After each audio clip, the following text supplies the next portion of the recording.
We now come to the spring forecast. I call the Chancellor of the Exchequer.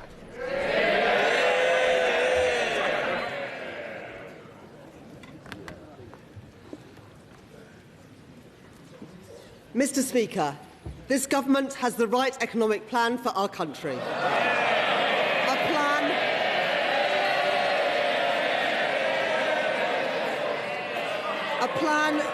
A plan that is... Order. Sorry. Look, both sides, if you're not interested, please, you don't have to stay in the chamber. I'm interested, my constituents are interested, and your constituents as well, Chancellor. A plan that is even more important in a world that in the last few days has become yet more uncertain. With unfolding conflict in Iran and the Middle East, it is incumbent on me and on this government to chart a course through that uncertainty, to secure our economy against shocks and protect families from the turbulence that we see beyond our borders. I want to express my gratitude to members of our armed forces as they serve across the globe to protect our country. And I want to reassure this House that I am in regular contact with the Governor of the Bank of England, with my international counterparts and with key affected industries, including our maritime sector. And tomorrow I will meet with our North Sea industry leaders to discuss the implications that they face and work with them to manage this uncertain period. Mr. Speaker, in an increasingly dangerous world, I am proud to be the Chancellor that is delivering the biggest uplift in defence spending since the Cold War. With £650 million committed in January to upgrade our Typhoon fighter jets, a new Royal Navy frigate launched from Rosyth last week, and just yesterday, our £1 billion helicopter deal with Leonardo. I am in no doubt about Britain's ability to navigate the challenges we face. The plan that I have been driving forward since the election is the right one. Stability in our public finances, investment in our infrastructure, including our armed forces, and reform to Britain's economy. It is a plan to reshape our economy and break with the failed ideas of the past. Building growth are not just the contribution of a few people in a few places, but in every part of Britain, with a state that doesn't stand back, but that steps up, strengthening our trading relationships and our alliances, creating capacity in our economy through affordable housing, better transport and free childcare. An active and a strategic state, building growth and economic security in an uncertain world. Stability is the single most important precondition for economic growth. That is why we have committed to a single major fiscal event a year, limiting major policy changes to the budget and giving businesses and households the certainty that they need. Today, the new forecasts from the Office of Budget Responsibility show that our plan is the right one. Inflation is down. Borrowing is down.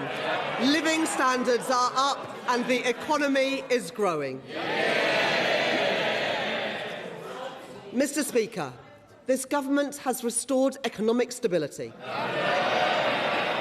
The previous government allowed inflation to skyrocket to over 11%. They stoked interest rates to 15-year highs and delivered the first parliament on record where people were poorer at the end than they were at the start of the parliament. That is their record. Well before the pandemic. I recognise the impact that what the Conservatives did had on families. We promised change at the election, and I understand the responsibility on me to deliver that change. I know that the question that people will ask themselves at the next election is this: are me and my family better off? I am determined that the answer will be yes. The promise that we changed the change that we promised has already started. There have been 6 cuts in interest rates since the general election, the fastest pace in reduction in 17 years. And inflation has fallen. For businesses, that means lower capital costs and greater uncertainty. And for families, it means more money in their pockets to spend in local shops and on the high street. Those interest rate cuts will save households over £1,300 per year on a typical new fixed-rate mortgage. And real wages have risen by more in the first 18 months of this Labour government than they did in the first 10 years of the Tory government. At the budget, I went further to deliver the change that people rightly demand. I extended the 5p cut in fuel duty for a further 5 months. I froze prescription charges for the 2nd year in a row. I froze rail fares for the first time in 30 years. And I am taking £150 off of energy bills from next month. In February, the Bank of England confirmed that inflation will fall faster because of the action that I took in the budget. And today, the Office for Budget Responsibility expects inflation to come down even faster than it forecast in the autumn. Mr. Speaker, in the current global context, with the risk that rising energy prices will put upward pressure on inflation, the action that I have taken is even more crucial. Keeping inflation low and stable is the best way to support family incomes and reduce pressures on the cost of living. But that's not all we've done. This Labour government has funded 30 hours of free childcare for working families. We are rolling out free breakfast clubs at primary schools. And we are set to achieve the biggest reduction in child poverty over a parliament since records began by reversing the shameful 2-child limit imposed by the party opposite.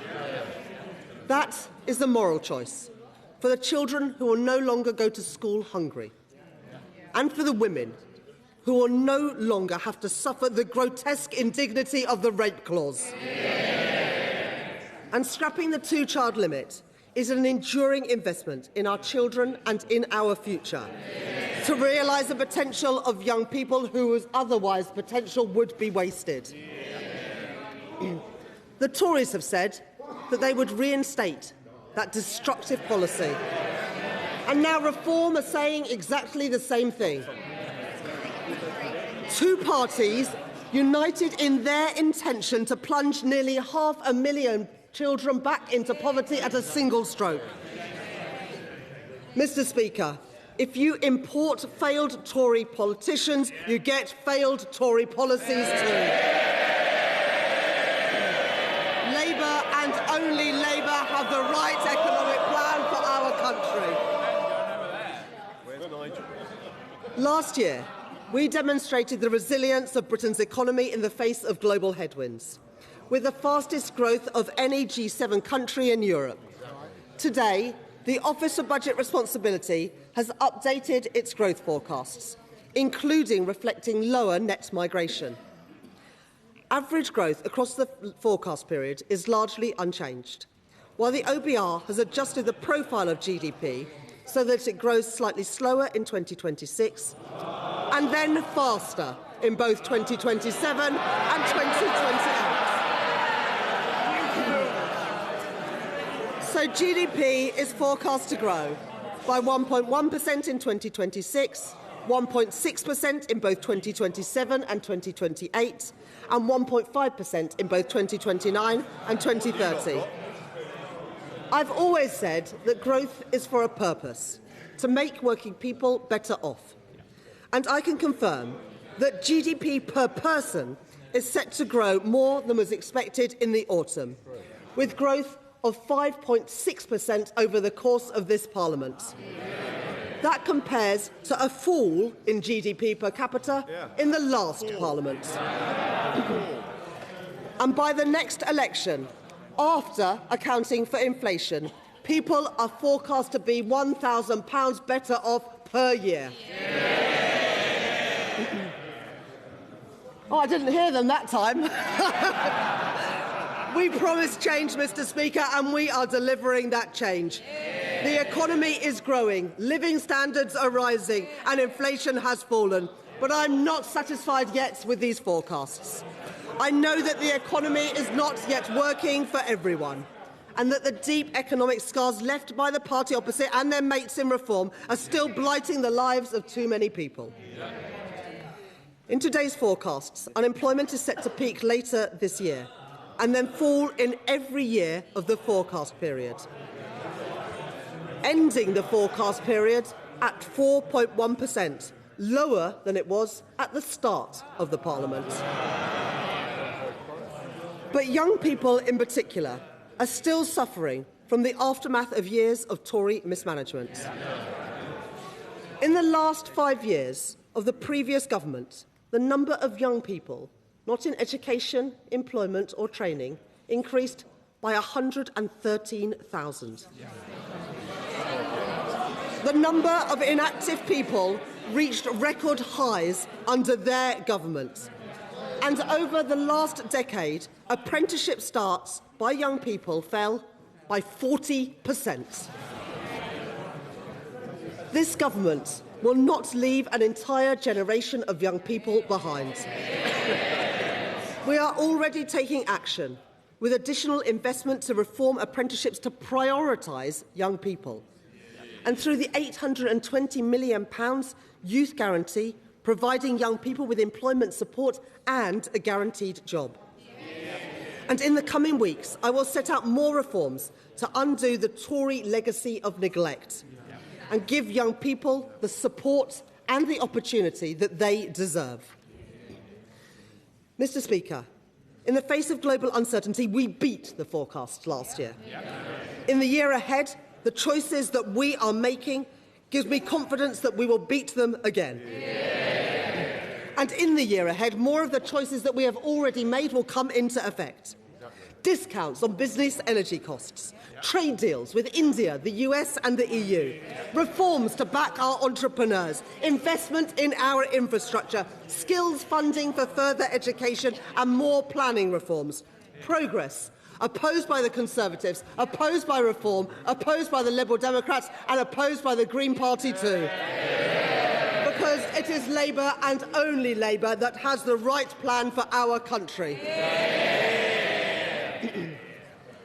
Our plan for growth is grounded in a profound rejection of the failed economic dogmas of the past. The trickle-down, trickle-out thinking that produced ever-diminishing returns for working people. I know that an economy cannot be working if it is delivering for only a few people in a few places. I know that it matters where things are made and who makes them. And I believe that the working people who keep our country moving deserve a fair day's pay for an honest day's work. Since the election, I've been making the big choices that will bring about the deep structural changes that our economy needs so that it works again for working people. The choices to take on vested interests and back the builders, not the blockers. The choice to increase public investment and protect our public finances with new fiscal rules. And the choice to give people in all parts of our country the opportunities that they deserve. By reforming the Treasury spending rules in the Green Book to unlock investment in all of our urban, rural and coastal communities. Mr. Speaker, those are the right choices for our country, for security, for stability and growth. Today's forecasts from the Office of Budget Responsibility show that they are starting to pay off. And I am clear-eyed about where the opportunities for the British economy lie in this Parliament and beyond. In my second May's lecture in 2 weeks' time, I will set out 3 major choices that will determine the course of our economy into the future. To go further in strengthening our global relationships, breaking down trade barriers and deepening alliances with our European partners for a more secured and connected economy.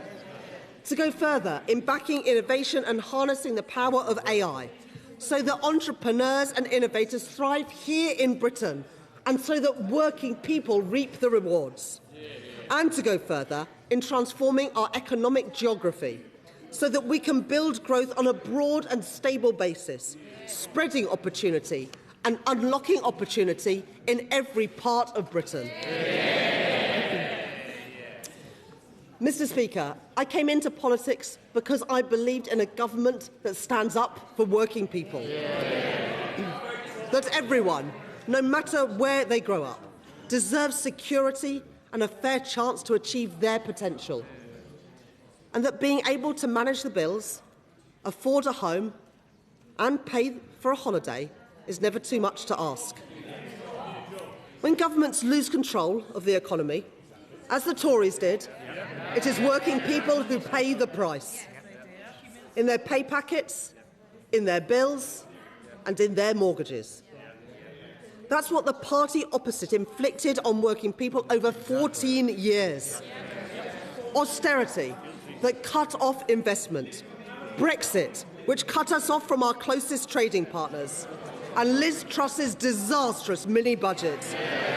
Cheered on by the Leader of the Opposition and by the Honourable Member for Clacton. Oh, he's not here today. No. Never here. Mr. Speaker, 5 Prime Ministers, 7 Chancellors, 11 plans for growth, and at the end of it all, the only Parliament on record where living standards were worse at the end than they were at the start. And a £22 billion black hole in the public finances.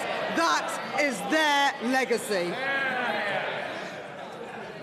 And make no mistake, the Tory Tribute Act up there, they would do exactly the same thing. They may have changed the colour of their rosettes, but the British people won't forget that they are the exact same people who wrecked our public services and wrecked our public finances in the Tory government. The same people, the same policies and the same disastrous outcomes for working people. The Tories left our country, our people and our allies exposed. They had no plan and no intention to fund their pledge to spend 2.5% of GDP on defence. And reform would go one step further by ditching our allies and siding with Russia. While the Green Party want to take us out of NATO and jeopardise our alliances. Well, she shakes her head. I don't know if they've changed their policy, but their policy is to take us out of NATO. So let me be clear. It is Labour and only Labour that can provide social justice, national security and fiscal responsibility. In their forecasts today, the Office for Budget Responsibility show that we are set to reduce borrowing by nearly £18 billion compared to the autumn. This year, we are set to borrow less than the G7 average, something that the Tories never achieved in any year in 14 years. The forecast today shows that public sector net borrowing is set to fall from 4.3% this year to 3.6% next year, then to 2.9%, 2.5% and to 1.8% in 2029-30. And even after funding other measures announced since the budget, including the new special educational needs system set out by my right honourable friend, the Education Secretary, last week.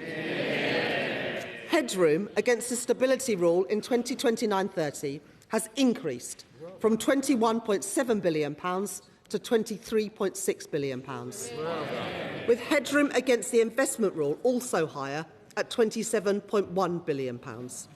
And debt is now set to be lower in every year of the forecast compared with the autumn. Mr. Speaker, it is because of the choices I have made to keep our public finances stable and restore our credibility that we can invest in the priorities of working people. Investment in our communities with pride in place. Investment in our schools to fix crumbling classrooms and give every child the education that they deserve. And investment in our NHS to bring waiting lists down and with a record cash settlement. I have never accepted that we have to choose between social justice and fiscal responsibility.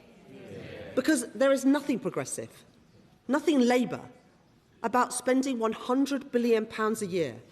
That's £1 in £10 of what government spends, just paying on the interest of the debt racked up by the party opposite. After their disastrous mini-budget, our debt interest rate soared towards the highest in the G7.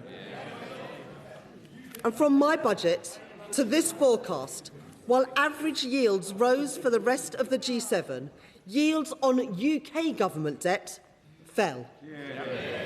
The Tories squandered Britain's credibility. My plan is rebuilding it. Already, because of the action that I have taken, we are expected to spend nearly £4 billion less on debt interest next year than was forecast in the autumn. And if we stay the course and stick to our plan, and our debt interests return to the G7 average, where they were before they wrecked things with Liz Truss's mini-budget, we will have £15 billion a year more for the priorities of working people and to make working people better off. That is the prize on offer. That is the prize within our grasp. This is the right plan. A plan that is more necessary than ever before in the world of uncertainty. A stronger and more secure economy. Inflation and interest rates falling. Resilient public finances. And in every part of Britain, working people better off. Mr. Speaker, every additional patient treated in an NHS hospital, every child lifted out of poverty, every breakfast club in every school is because of the choices that we have taken. And because I have the right plan for our country. But let this House be in no doubt. Every pound that we have invested, every pound in the pockets of working people, every pound that we have secured in this forecast today can be wiped out by a change of course. So we must reject a return to austerity, to protect our public services and invest in Britain's future. We must reject the temptation of easy answers and reckless borrowing, to protect family finances and get the cost of living down. And we must reject the political instability which would put at risk all the progress that we have made. My plan is the right one. I am in no doubt about how great the rewards can be if we stay the course. The forecasts today confirm that the choices this government have made are the right ones. Stability in our public finances, interest rates and inflation falling, living standards rising, more children lifted out of poverty, more appointments in our NHS, more investment in our infrastructure, a growing economy and more money in the pockets of working people. These are the right choices. This is the right plan, and I commend this statement to the House.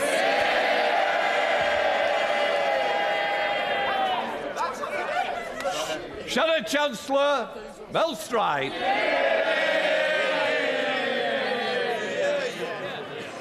Mr. Speaker, is that it?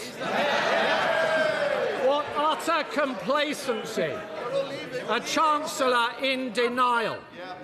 She speaks of stability. What planet is the right honourable lady on? She has lurched from putting up taxes to destroying growth, to destroying headroom, to coming back to putting up more taxes, more growth destroyed. Round and round we go, like a fiscal twister ripping up everything in its path. And Mr. Speaker, Sorry. I will hear the Chancellor, because people need to recognise there's two sides. Let's hear the other side now. Thank you, Mr. Speaker. They just don't like the truth, Mr. Speaker. That's the truth of it. As our economy bleeds out, what does the right honourable lady do? She comes to this House with nothing to say and with no plan. Unless, of course, doing nothing is a cunning plan to avoid those U-turns further down the line. She is weak, Mr. Speaker. She has even stripped the OBR of its ability to assess whether she is meeting her fiscal targets. So, Mr. Speaker, let it be remembered that at this time in this chamber, this weak and chaotic government gave up on the British people. She has nothing to say to us today. This is not a spring statement. This is not a spring statement, Mr. Speaker. It is... Order. Mr. Gardner, I expect better. We have to listen to you on a Thursday night. I don't need to hear no. Belstride. No, they don't like it, Mr. Speaker. They don't like the truth. This is not a spring statement, Mr. Speaker. It is a surrender statement. Yes. The Chancellor has the temerity to suggest that she is creating the conditions for renewed growth. She is rather like the dodgy estate agent standing in the crumbling building with the roof gone, the windows gone, with the floor gone, and saying, just think of the potential. But that potential, Mr. Speaker, has been undermined by the terrible state of our public finances. When it comes to the deficit, she knows, the Right Honourable Lady knows, when it comes to borrowing, that borrowing this year is almost double that which was forecast at the time of the general election. She knows that the forecasts are predicated on the numbers she has given to the OBR that they have to accept, including squeezing spending at the end of the Parliament, raising taxes, raising energy bills at the same time.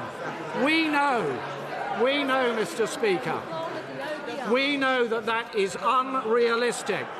And the reason that we know it, Mr. Speaker, is that she and the Prime Minister have no backbone when it comes to taking difficult decisions. Before the budget, Mr. Speaker, winter fuel payment, U-turn, welfare reform, U-turn, two-child benefit cap, U-turn. And in the short period of time after the budget, Mr. Speaker, farm tax, U-turn, family business tax, U-turn, public houses, U-turn.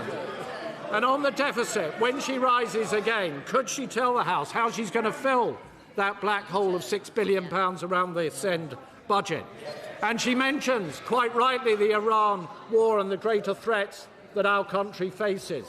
Could she explain in a moment how she is going to fund what we have been urging her to do, to go to 3% of GDP on defence by the end of this Parliament?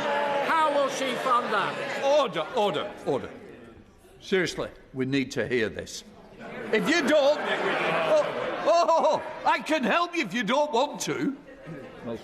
Thank you, Mr. Speaker.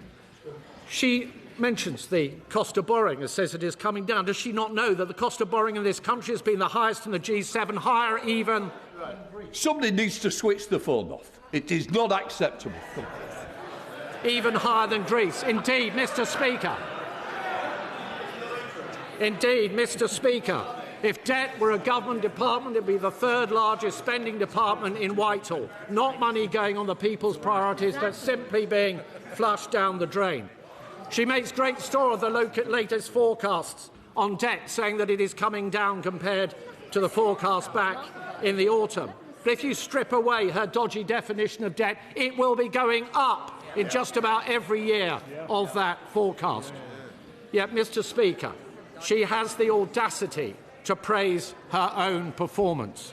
She points to growth, but does she not know that the Bank of England only last month downgraded growth for both this year and next year?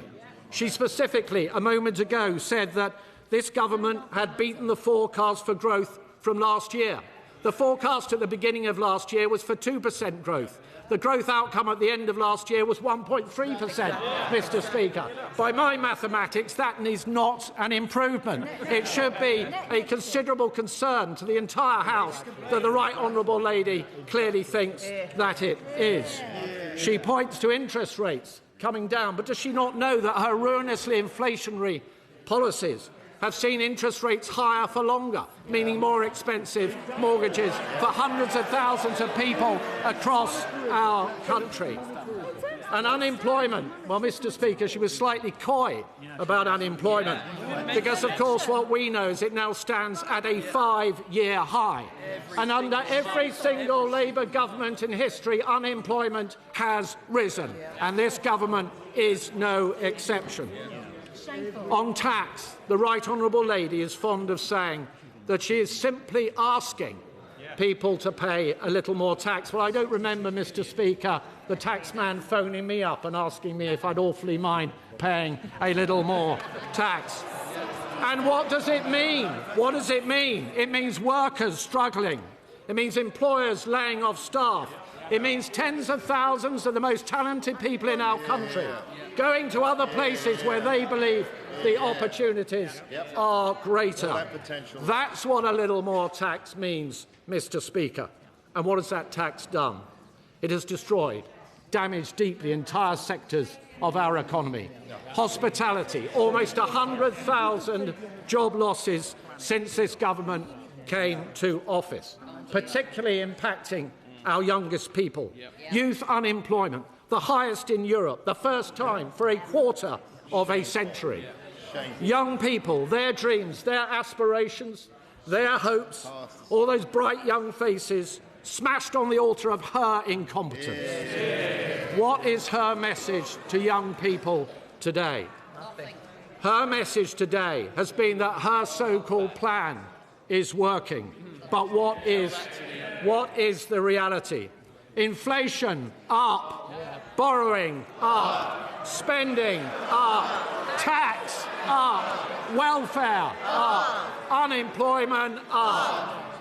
All of this, Mr. Speaker, speaks to the weakness and chaos of this government. Is it any wonder that her so-called plan is not working? We have amongst the highest energy costs in the world, and yet she doubles down on net zero. And given where we are, the first thing that the Right Honourable Lady should do is get rid of those taxes on North Sea oil and allow us to start exploiting those opportunities. We have a welfare bill that's spiralling ever upwards. But what does she do? She removes the two-child benefit cap. And we have taxes. And we have taxes heading to the highest level in our history because of her choices, destroying the futures of men, women and children right up and down our country. No contrition, no apology, no plan to do anything about it. But it does not have to be this way, Mr. Speaker. At our conference, we set out how we can control public spending.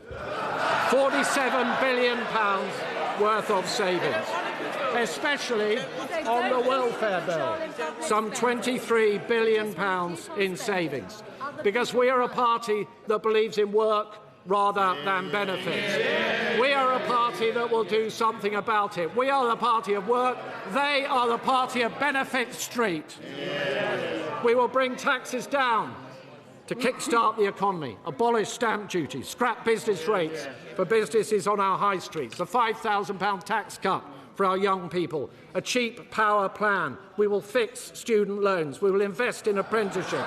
And through our golden rule, Mr. Speaker, we will get on top of the deficit. And by doing that, we will grow the economy. That's our plan. What is her plan? The truth, Mr. Speaker, is that she has no plan, or as her Health Secretary said, there is no growth strategy at all. And even if she did have a plan, she would be too weak to deliver it. The psychodramas swirling around Number 10, the almost daily scandals visiting the door of the Prime Minister, the sight of our once person at the highest level within the diplomatic service being carted away in a car by the police, and backbenchers calling the shots. The Chancellor's credibility has gone. The Prime Minister's Chief of Staff has gone. His Cabinet Secretary has gone. But somehow the Chancellor hangs on. But through the chaotic fog, Mr. Speaker, the drums are drawing ever closer. The British people deserve so much better. So for the hard-working people in our country crushed by taxes, by those denied employment, by the farmers and the family business owners who have suffered in fear for too long, for every hollowed-out high street, for every young person robbed of their future, for every elderly person struggling to survive, for the generations yet to come, we say go. Chancellor of the Exchequer. Well, I know that the OBR. I know that the OBR didn't publish the forecast until I sat down, but I still think he could have done a little bit better than that. To be honest, I was hoping that the Leader of the Opposition was going to respond today, and after that performance, I expect she does too. Now, Mr. Speaker. Don't worry, I've got more. Mr. Speaker. The Right Honourable Gentleman said that they set out their economic policy at their conference a few weeks ago. Well, they had 14 years to set out their economic policy, and it's because of their economic policy that they're now sitting on those benches. Now, Mr. Speaker, today's performance is yet another reminder of how irrelevant the Conservative Party now is. And I hate to break it to the Shadow Chancellor, but people stopped listening to them a long while ago. And you can see why. Because whether it is in office or in opposition, the Right Honourable Gentleman's Party and his leader have been wrong about the economy time and time again. They opposed economic responsibility and backed Liz Truss. Wrong. They opposed closer ties to Europe and backed Brexit. Wrong. They opposed cuts in child poverty and want to repeat austerity. Wrong values, wrong economics. They are just plain wrong. After last year's budget, his leader predicted with characteristic foresight that borrowing would increase every year. She was wrong. Borrowing is now coming down faster. Faster than under the Tories. Well, that's not difficult because it went up. Faster than forecast in the autumn. And faster than in any other G7 economy. Last year, the Leader of the Opposition told us that energy bills would rise. She was wrong. They're coming down by £117 next month. And she told us that there would be no more Tory defections to reform. How's that one going? Now, let me return to the substance of his remarks, although I've had to reduce this section somewhat. The Shadow Chancellor mentioned student loans, but he neglected to mention that he was in the party that tripled university tuition fees, froze thresholds and oversaw higher interest rates, which led to the problems we are in today. Now, on special educational needs, they left a system in utter crisis, as every parent, every child and every school will tell you. So we'll take no lessons from them. But in terms of where the money's coming from, it's sat out today in the documents. But of course, the Shadow Chancellor doesn't know that because he didn't even bother listening to my statement. Now, the Shadow Chancellor mentioned defence, but he neglected to mention that it was his government that left office without any plan to fund their pledge to spend 2.5% of GDP on defence. And it is this government, and with me as Chancellor, that we are delivering the biggest increase in defence spending since the Cold War. Now, the Shadow Chancellor mentioned the welfare bill, and on this one, I've got to say it is a little bit rich, because he neglected to mention that the welfare bill rose twice as fast in the last Parliament, and that he was Secretary of State for Work and Pensions. Mr. Speaker, they broke the welfare system, and it is this government that is fixing it. Now, the Shadow Chancellor mentioned youth unemployment. And as I said, there is more that needs to be done.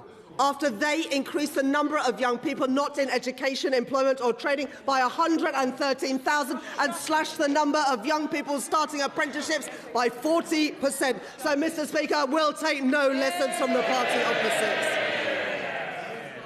They're the arsonists, not the fire brigade. And if they can't be honest about the mess they've made, no wonder they can't recognise that we are fixing it.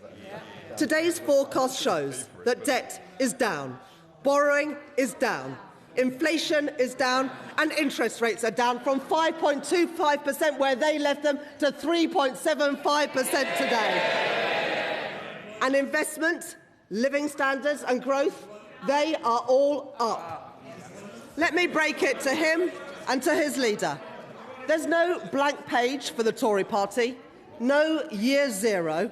They gave us chaos and instability. Labour is fixing it. They gave us austerity. Labour is investing in Britain. They gave us 14 years of barely managed decline, and we are reversing it. Now, we know that if they ever get the chance, they'll do all of the same again. More chaos, more kids in poverty, more and deeper cuts. It would be terrifying if there was any prospect at all that they would ever win an election again. Now, the leader of the opposition can keep turning up every week, but it's a total waste of time. Their party is the past and not the future. And I don't know what is more pathetic.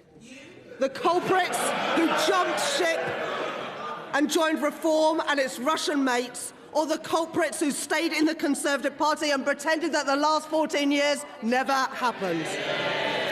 Either way, the choice is clear.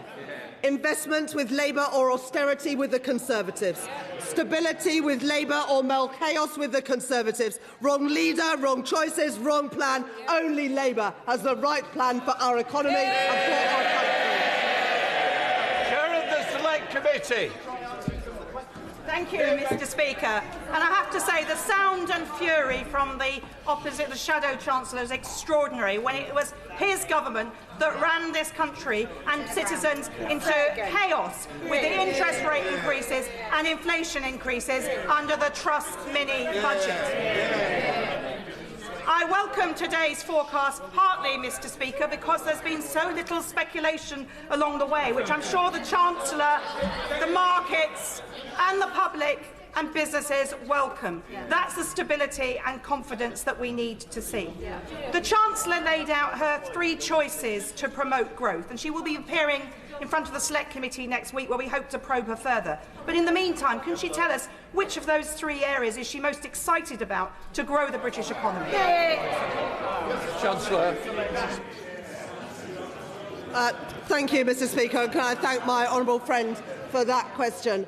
I think the biggest change that we can make is ensuring that growth takes place in all parts of our country, rather than just a few people in a few parts of Britain. And the changes to economic geography that we started by changing the Green Book to give every part of our country the fair chance to get the investment and opportunity that they deserve means that growth will benefit everybody, not just a small few. Daisy Cooper, Liberal Democrat spokesperson. Thank you, Mr. Speaker. The country is paying the price for 2 anti-growth Labour budgets. Growth has flatlined. Youth unemployment is up, and the cost of living crisis grinds on, pushing people and businesses to the brink. So we are pleading with the Chancellor. Please, for the sake of our country, put a laser-like focus on getting a better trade and defence deal with Europe so we can protect our country, get Britain growing again and end the cost of living crisis. The Chancellor says that she will be making an announcement about trade relationships in a couple of weeks, but this government is 18 months in already. The Chancellor could have used today's spring statement to announce the government's intention to negotiate a new UK-EU customs union to kickstart growth, cut red tape for business and build ties with our reliable allies in the face of Trump's chaos. Why didn't she? Mr. Speaker, the spring statement comes at a critical time for our national and economic security. OBR projections will soon be out of date. Trump's illegal actions in Iran this weekend will be felt in people's pockets right here in Britain, with the cost of fuel and food set to rise. The Chancellor could have used today's spring statement to scrap the fuel duty hike, which is due this September. Why didn't she? Mr. Speaker, young people are angry and fed up. The next generation of young people could always expect that they would have a better life than the generation before. But that promise for today's young people has been ripped away.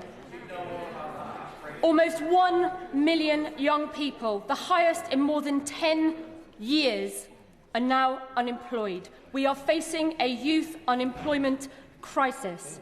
Mr. Speaker, the Chancellor's youth guarantee is simply a sticking plaster for the damage that has been done by the jobs tax. The Chancellor could have used today's spring statement to reverse the jobs tax changes that have undermined job opportunities for young people and part-time workers. Why didn't she? Mr. Speaker, graduates are being ripped off. They've studied hard.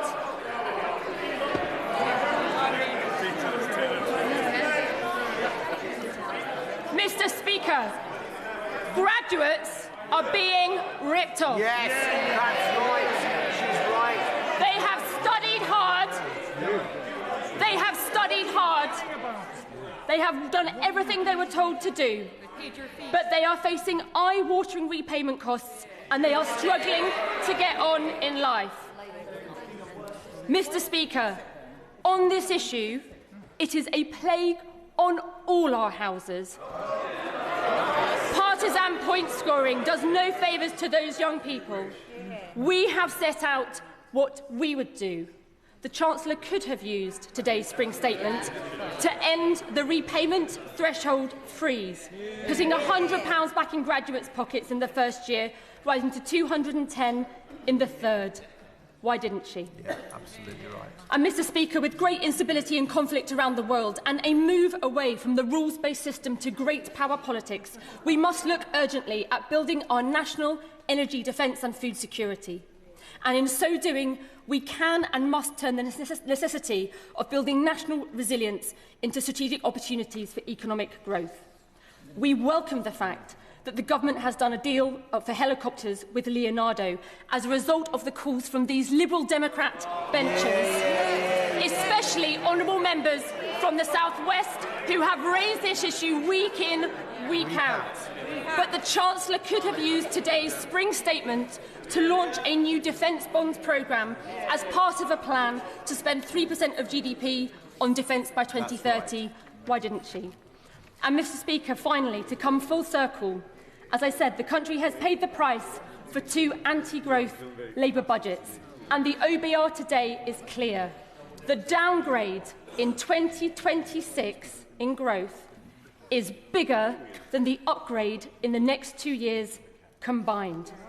We have got to stop the short-term cycle of short-term Treasury tax grabs over long-term growth. Mr. Speaker, our United Kingdom is an amazing country and has enormous potential. But we cannot take this for granted. We must accept that we are stuck in a rut, stuck in a doom loop of low economic growth, and that is a big problem. I urge the Chancellor to take these measures that I have outlined to protect our country, to get Britain growing again, and to end the cost of living crisis. Chancellor of the Exchequer. Thank you, Mr. Speaker. The honourable member gives less an economic programme and more a wish list of things that she would like to see, without any means at all of paying for them. She seems oblivious also to the things that governments are doing. She says that we should have a closer relationship with Europe. I agree. I said it in my speech. But she omits to mention that that is exactly what the government are doing. We have taken action, as the honourable lady knows, with an SPS deal to back British agriculture and on Erasmus.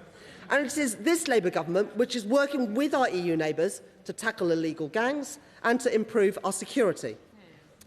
The honourable member calls for a big cut in taxes. But VAT, at 20% as the standard rate, is the rate that her party introduced when they were part of the coalition agreement.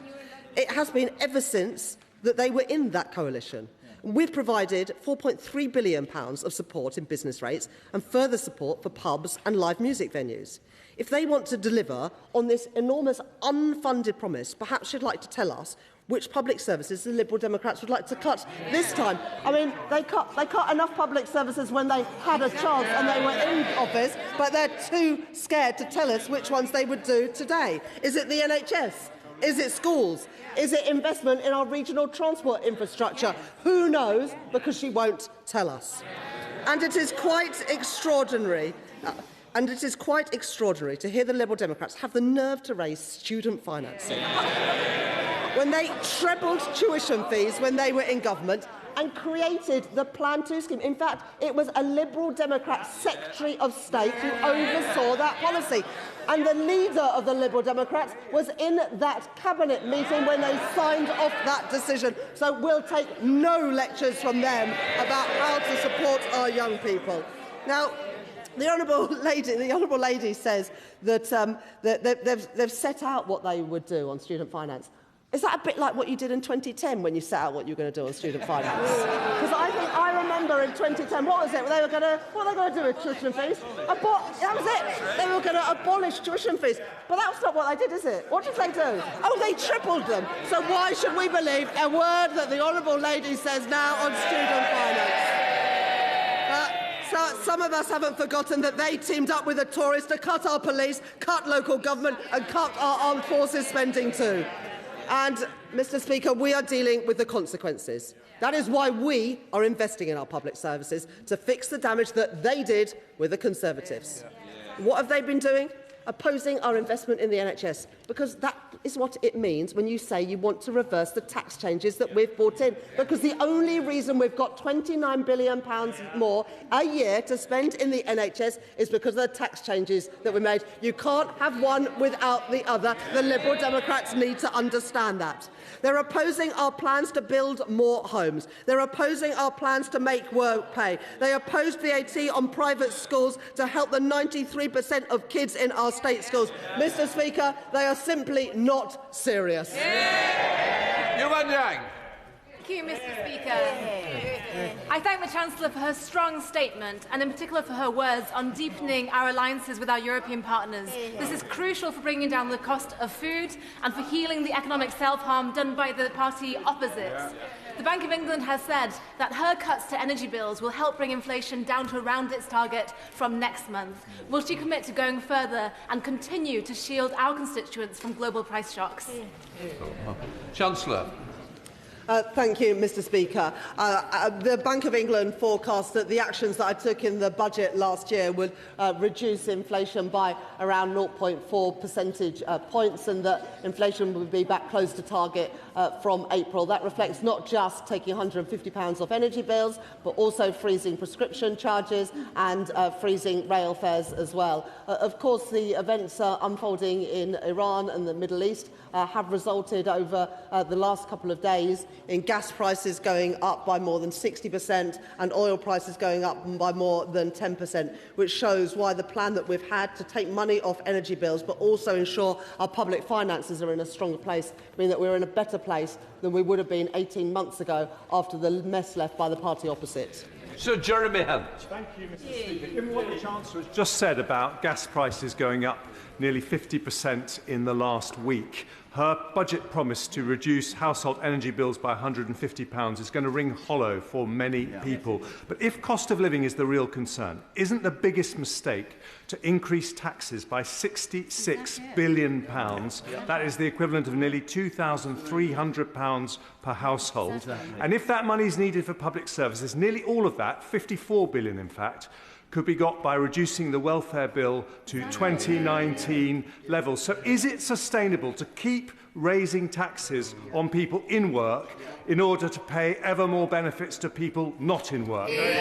Chancellor of the Exchequer. I've got huge respect for the right honourable gentleman, but he left a massive black hole in the public finances. There hadn't been a spending review for years, and during that time, inflation had gone through the roof because the Conservatives lost control of the public finances, and so we had to find the money to properly fund our National Health Service. And it is a bit rich for the party opposite to say that we should bring welfare spending down when they presided over a huge increase in welfare spending.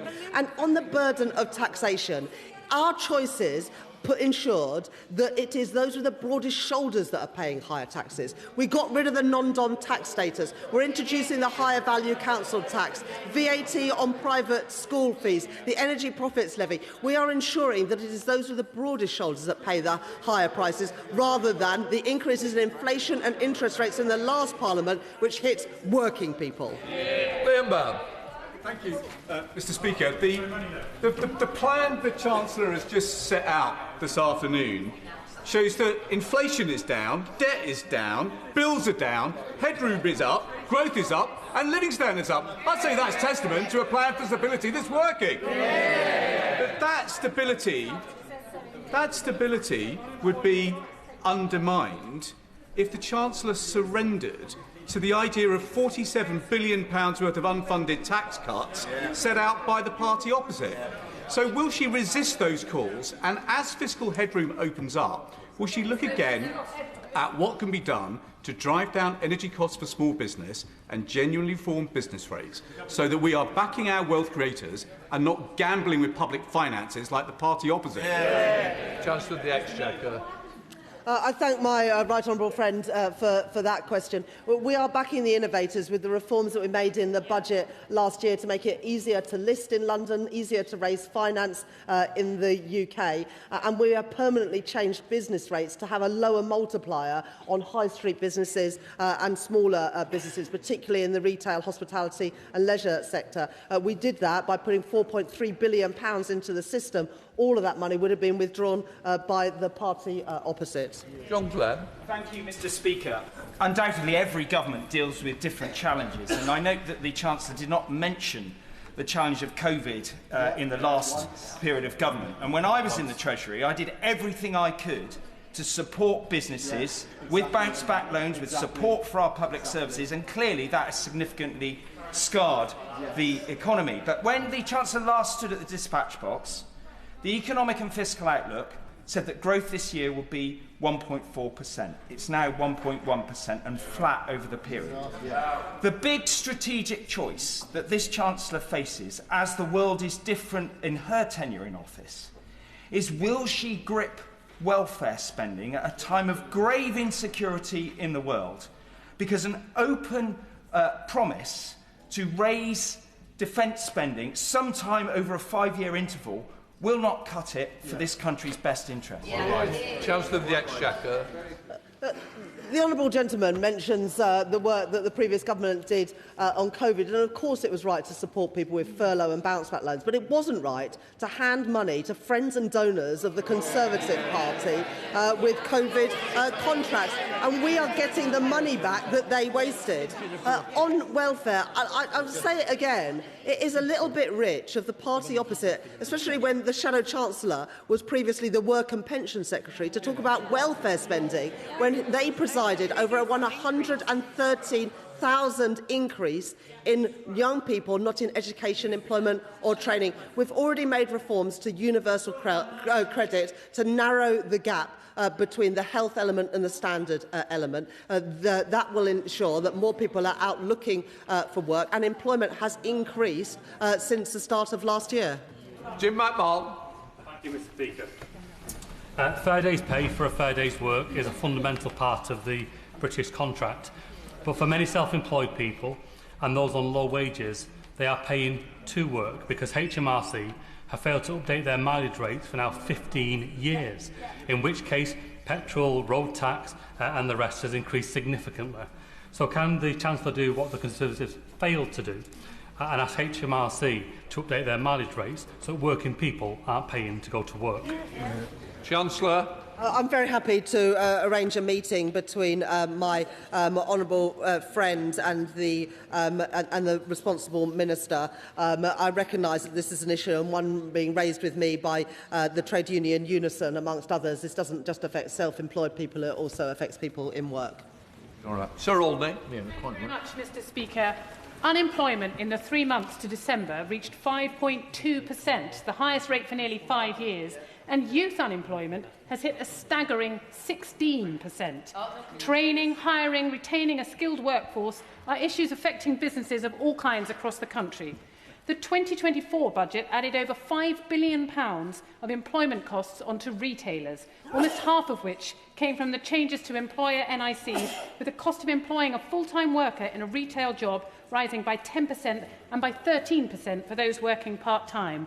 1 in 5 people's first job is in retail. So what steps is the government taking to tackle these unaffordably high unemployment costs for these businesses that provide entry levels for young people into our job market. Chancellor. What the Honourable Lady fails to mention is that the OBR forecasts that unemployment comes down in every year of the forecast and ends at a lower rate than it started. And it would be a little bit more plausible for the Honourable Lady to make these points if she didn't oppose everything we're doing to grow the economy, whether that is a third runway at Heathrow Airport or building the homes that families desperately need. Jessica Moore. Thank you, Mr Speaker. The rail fare freeze benefits constituents who saw rail fares rise by 60% since 2010. Also, the announcement of 2 new railway stations in Newport East recently is warmly welcomed. Can I encourage the Chancellor to continue to invest in Welsh transport infrastructure? Chancellor. I thank my honourable friend for that question, and constituents in her Newport constituency will benefit when they commute to work or to college or to meet friends in Cardiff, Swansea, Bristol and elsewhere. But in addition to that, we are also building new railway stations and investing in new transport infrastructure in Wales with the £450 million that we announced at the spending review last year. Thank you very much, Mr Speaker. The Chancellor's words on defence just simply do not reflect the reality at a time when the world has never felt more unstable.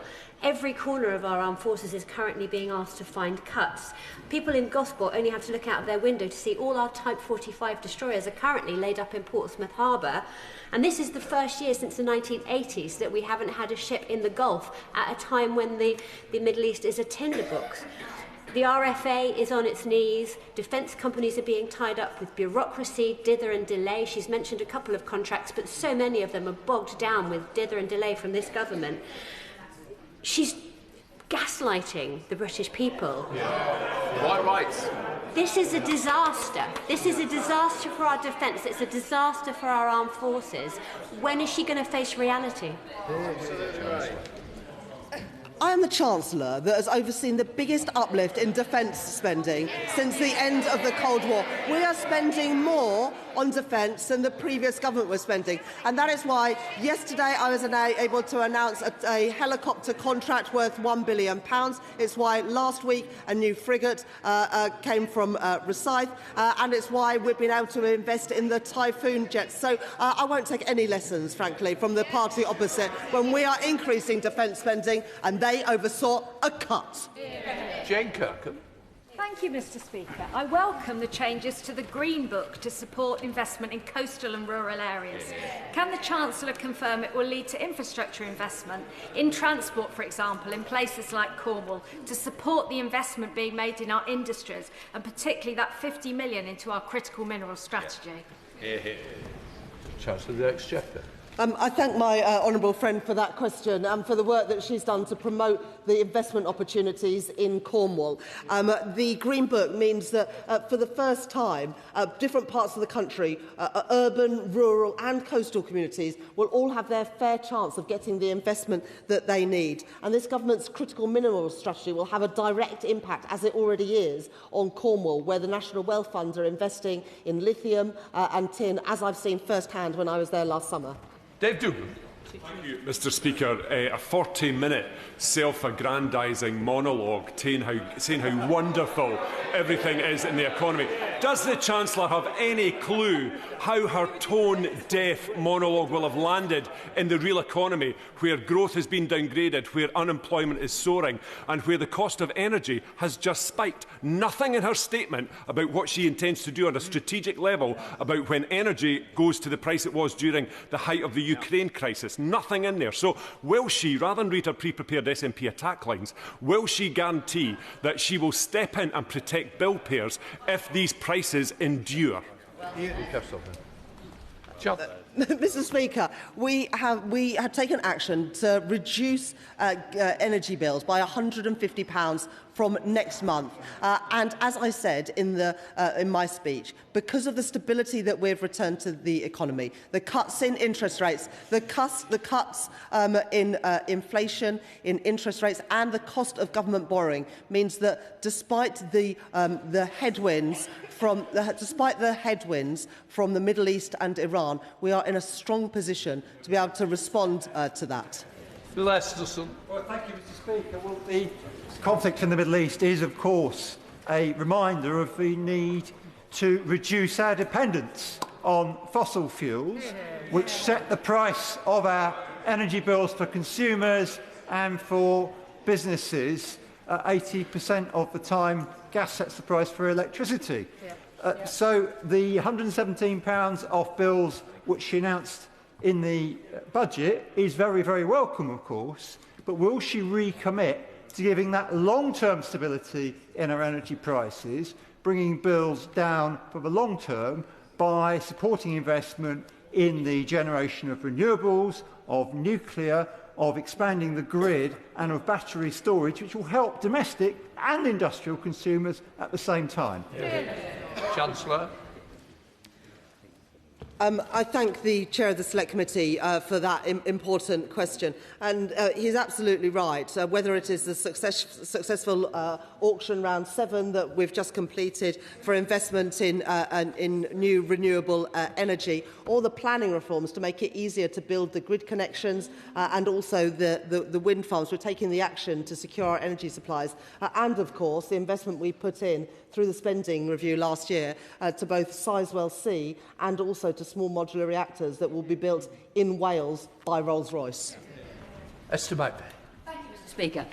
Does the Chancellor now accept that there is a correlation between increasing national insurance contribution on employers and higher levels of unemployment? Or does she still believe those two things are not connected in any way?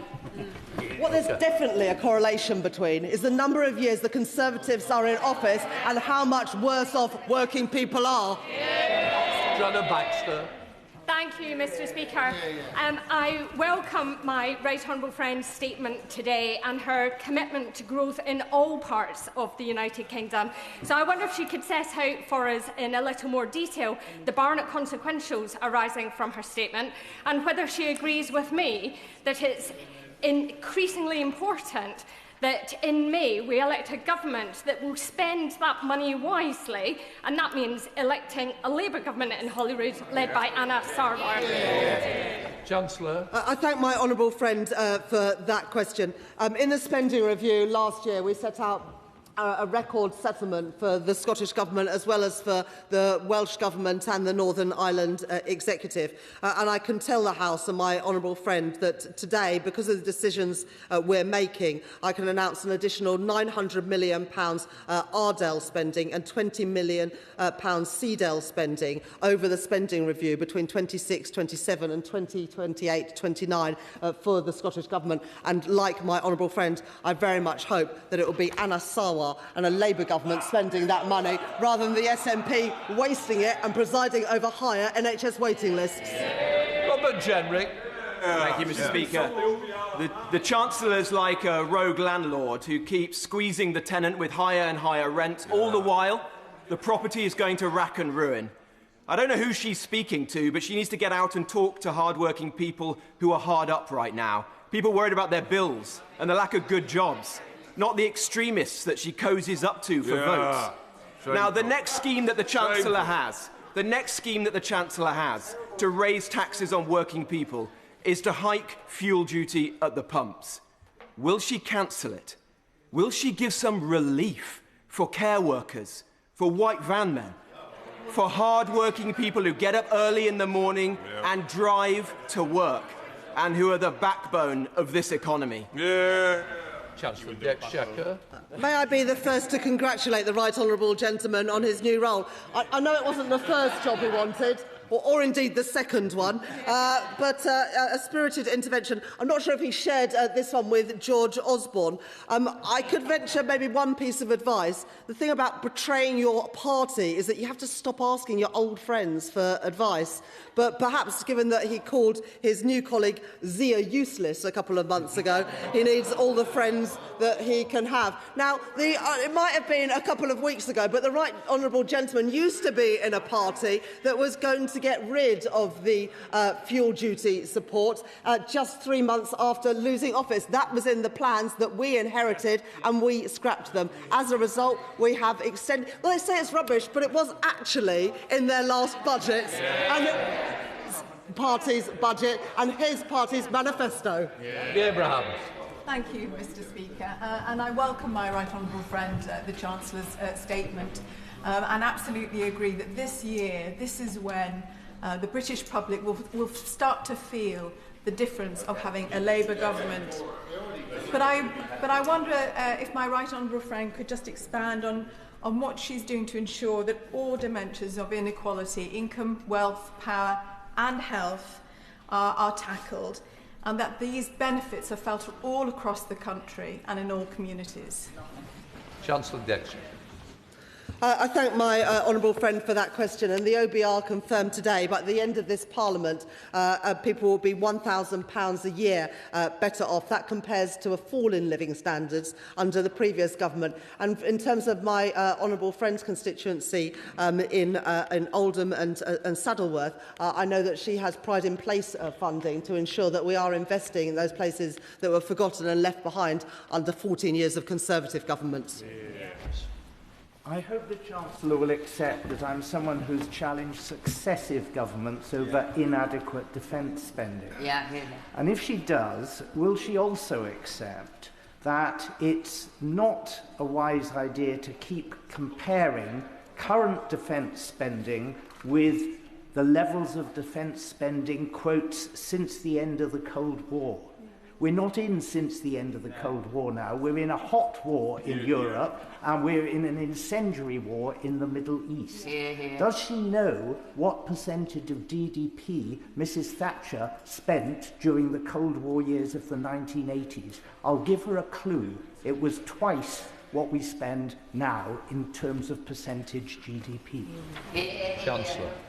The honourable gentleman stood on a manifesto a year and a half ago that had absolutely no explanation of how their party was going to increase defence spending. This government have increased defence spending, and so instead of criticising, I'm surprised he didn't welcome it. Thank you, Mr Speaker, and I thank the Chancellor for outlining how we will finally turn the wheels on the 14 years of suffering that many constituents in my constituency and across the country have been feeling. Many people still complain about the cost of living and they're impatient for that change. But hopefully by what the Chancellor set out this afternoon, we'll start to see that turning. One of the issues I wanted to flag with the Chancellor is, rightly so, we are seeing a change in business rates. One of my constituents who owns a business, Chocolate Dino, highlighted that central London rateable values are still quite high, and the small business rates relief thresholds have remained static. This is having such a big impact on independent and small businesses. I just wanted to ask the Chancellor if she has any more additional areas where she can look into this so that we can see those businesses who are the backbone of UK PLC thriving. Chancellor. I thank my honourable friend for that question. And in her own Vauxhall constituency, thousands of children will be lifted out of poverty from next month because this Labour government has chosen to get rid of the two-child policy that was introduced by the party opposite and, of course, supported by their Tory Tribute Act friends over there. In terms of business rates, I'm sure that the Business Secretary or relevant minister would be happy to meet with my honourable friend. But the changes we've made does mean that there is a permanently lower multiplier for smaller businesses and high street businesses. Richard Port. Speaker, there are many small and medium-sized enterprises that add value to our towns and villages, but I'm concerned about their survival. For example, the Community Waffle House in Axminster is a community interest company that is struggling under the pressure of last year's national insurance increases. Axminster Waffle boasts £3.9 million in public sector cost avoidance and value created, judged by the DCMS Wellbeing Valuation for Reduced Loneliness. Will she consider VAT relief to take account of the public sector cost avoidance by the CIC and other hospitality businesses? Chancellor. This Labour government have permanently reduced the multiplier faced by small businesses and high street businesses, the business rate system that we inherited from the previous government. And the honourable gentleman mentions VAT.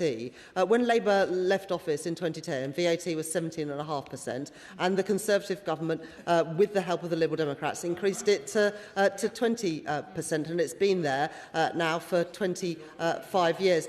If you want to cut taxes, you also have to explain which public public services you're going to cut. We've increased spending by £29 billion on the health service. That was the right decision, but it was only possible because of the tax decisions we've made. Thank you, Mr Speaker. The stability the Chancellor has brought back to our economy has allowed us to allocate record levels of infrastructure investment. Alongside this, a Green Book review creates the conditions for meaningful investment in previously left behind places like Lancashire.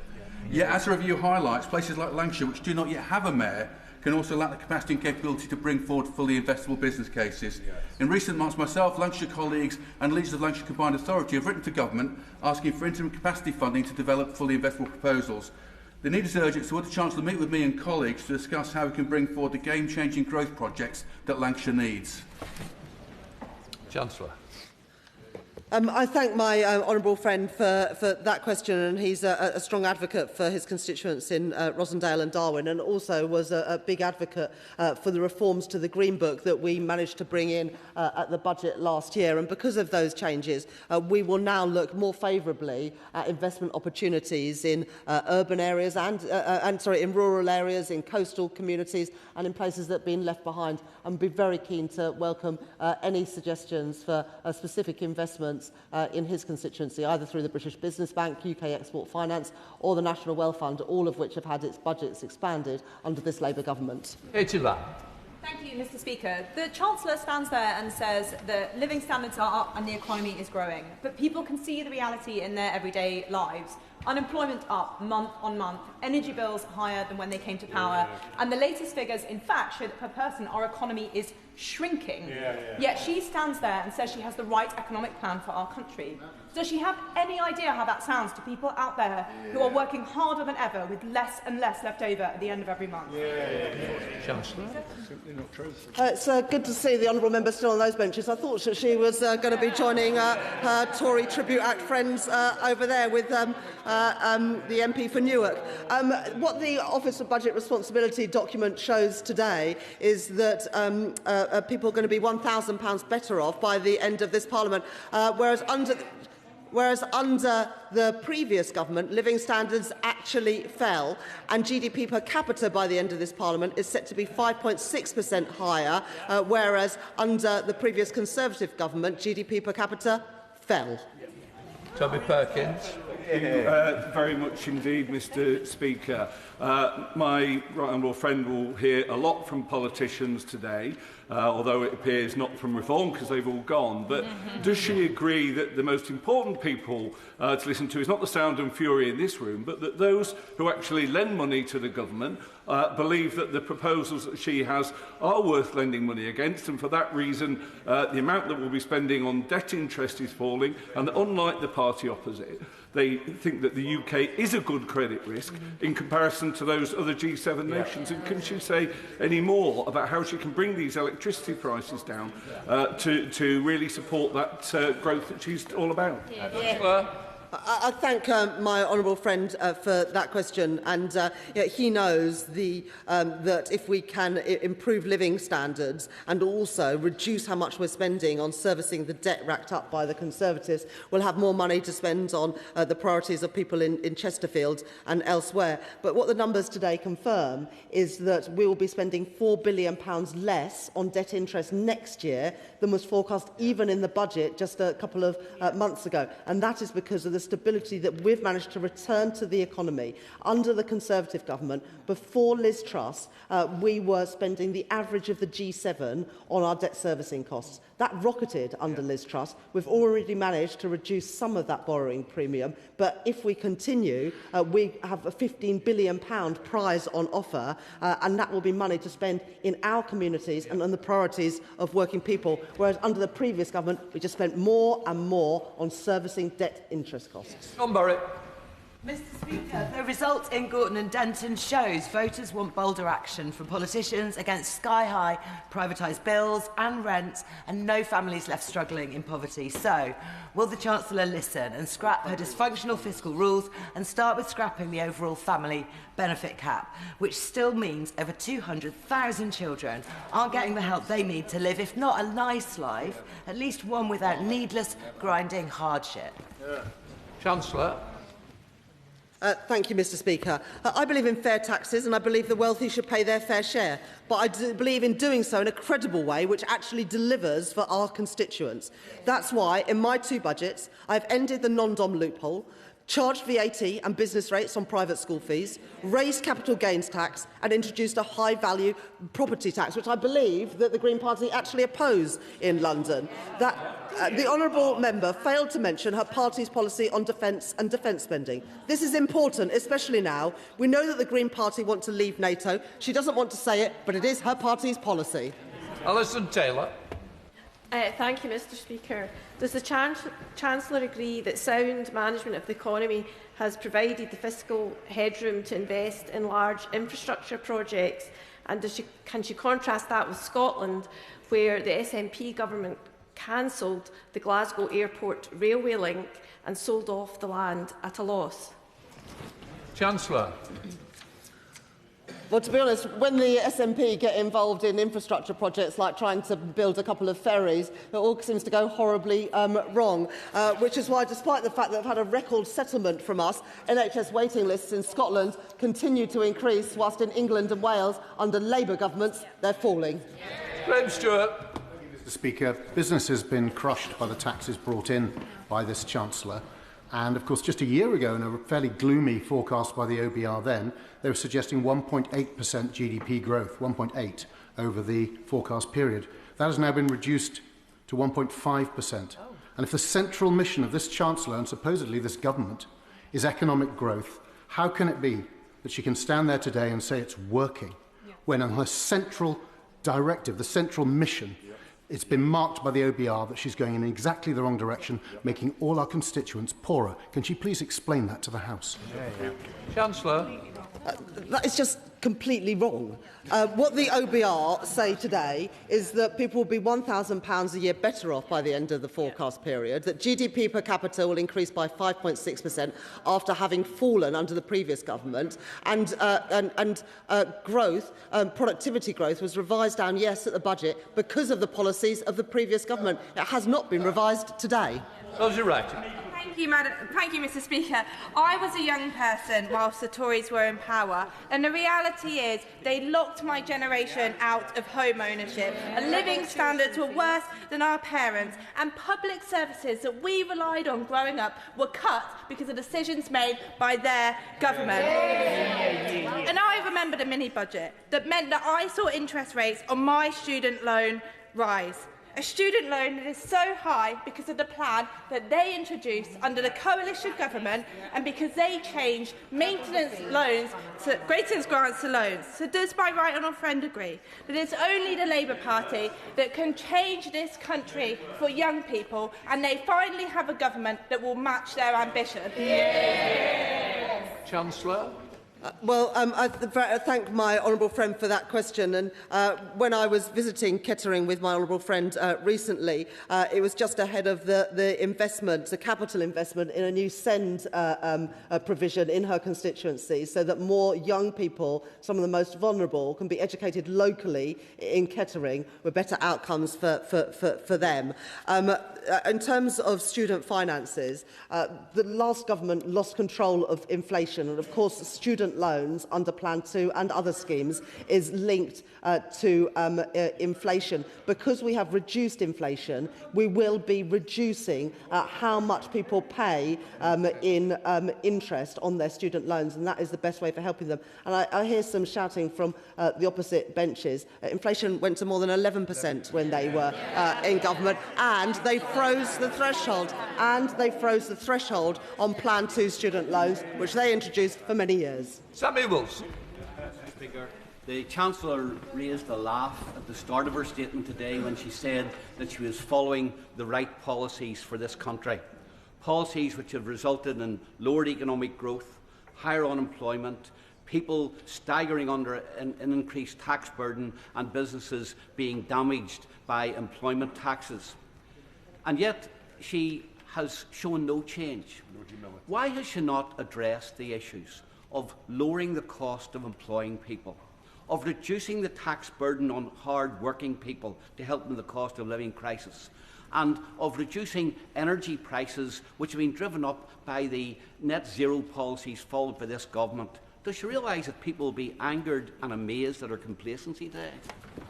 Well, Madam Deputy Speaker, GDP per capita, which is what matters in people's everyday lives, has been revised up 5.6% over the course of this Parliament. Unemployment is set to fall in every year and end the Parliament at a lower rate than it started. We're taking £150 off energy bills from next month.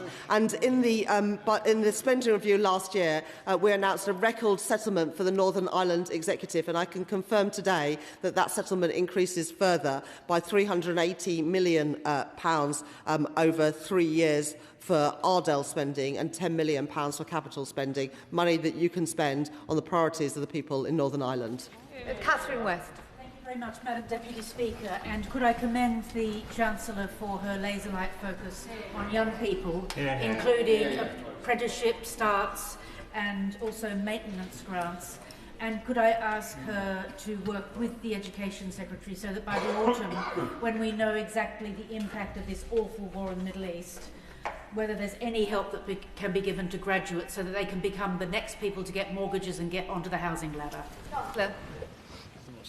I thank my honourable friend for that question, and the £800 million that we're spending on the youth guarantee, the increase in money we're spending on further education and apprenticeships will all benefit young people, including the 60% of young people who never go to university. But we are also reintroducing maintenance grants for the poorest students to help them. We are also reducing inflation, which will mean that people pay less back every month on their student loans. And my honourable friend rightly mentions that it is the budget where we set out a major fiscal policy. But I would also say, with the events that are unfolding in the Middle East and Iran at the moment, we do need to make sure that we can fund all of the government's priorities and all the priorities of our constituents. Ben Obsejecti. Thank you, Madam Speaker. We've heard several different discussions here on defence today, but may I remind the Chancellor that yesterday morning an Iranian Shahed drone struck the runway at RAF Akrotiri. Now, that wasn't taken out by any counter-drone technology because that was due to be announced in the Defence Investment Plan that the Armed Forces Minister informed me was due to be announced in autumn 2025. It's now spring 2026 and we still haven't seen the Defence Investment Plan. We've had a budget since then and we've now had the spring forecast. Could the Chancellor assure us that all of the recommendations that are pledged to by the government will be delivered from the SDR in the Defence Investment Plan when it's announced? Chancellor. Well, I can assure you that we'll be able to do an awful lot more because we're increasing defence spending compared to the legacy that was left by the Conservative government. The biggest increase in defence spending since the Cold War because of the decisions that we have made as a government and because of the decisions that our Prime Minister made at the weekend. We're degrading the capability of Iran to continue these attacks. Luke Murphy. Thank you, Madam Deputy Speaker, and I thank the Chancellor for her statement. The thing that animates my constituents most is the cost of living and the crisis in their living standards, a crisis that came about as a result of the failed economic policies of the party opposite, who left with the worst record on living standards on record in the last Parliament. So my constituents particularly welcome the action on energy bills, rail fares and childcare. But can the Chancellor confirm that in every policy, legislation and budget in future, she and the government will continue to focus on driving up my constituents' living standards? Chancellor. I thank my honourable friend for his question, and people in Basingstoke will benefit when they commute to work on a train, when they pay for their prescriptions and when they get their energy bills next month that will see them come down. But also by reducing borrowing, and the cost of borrowing means we've got more money to spend on the priorities of people in Basingstoke rather than just paying the interest on the debt racked up by the Conservative Party. Cross.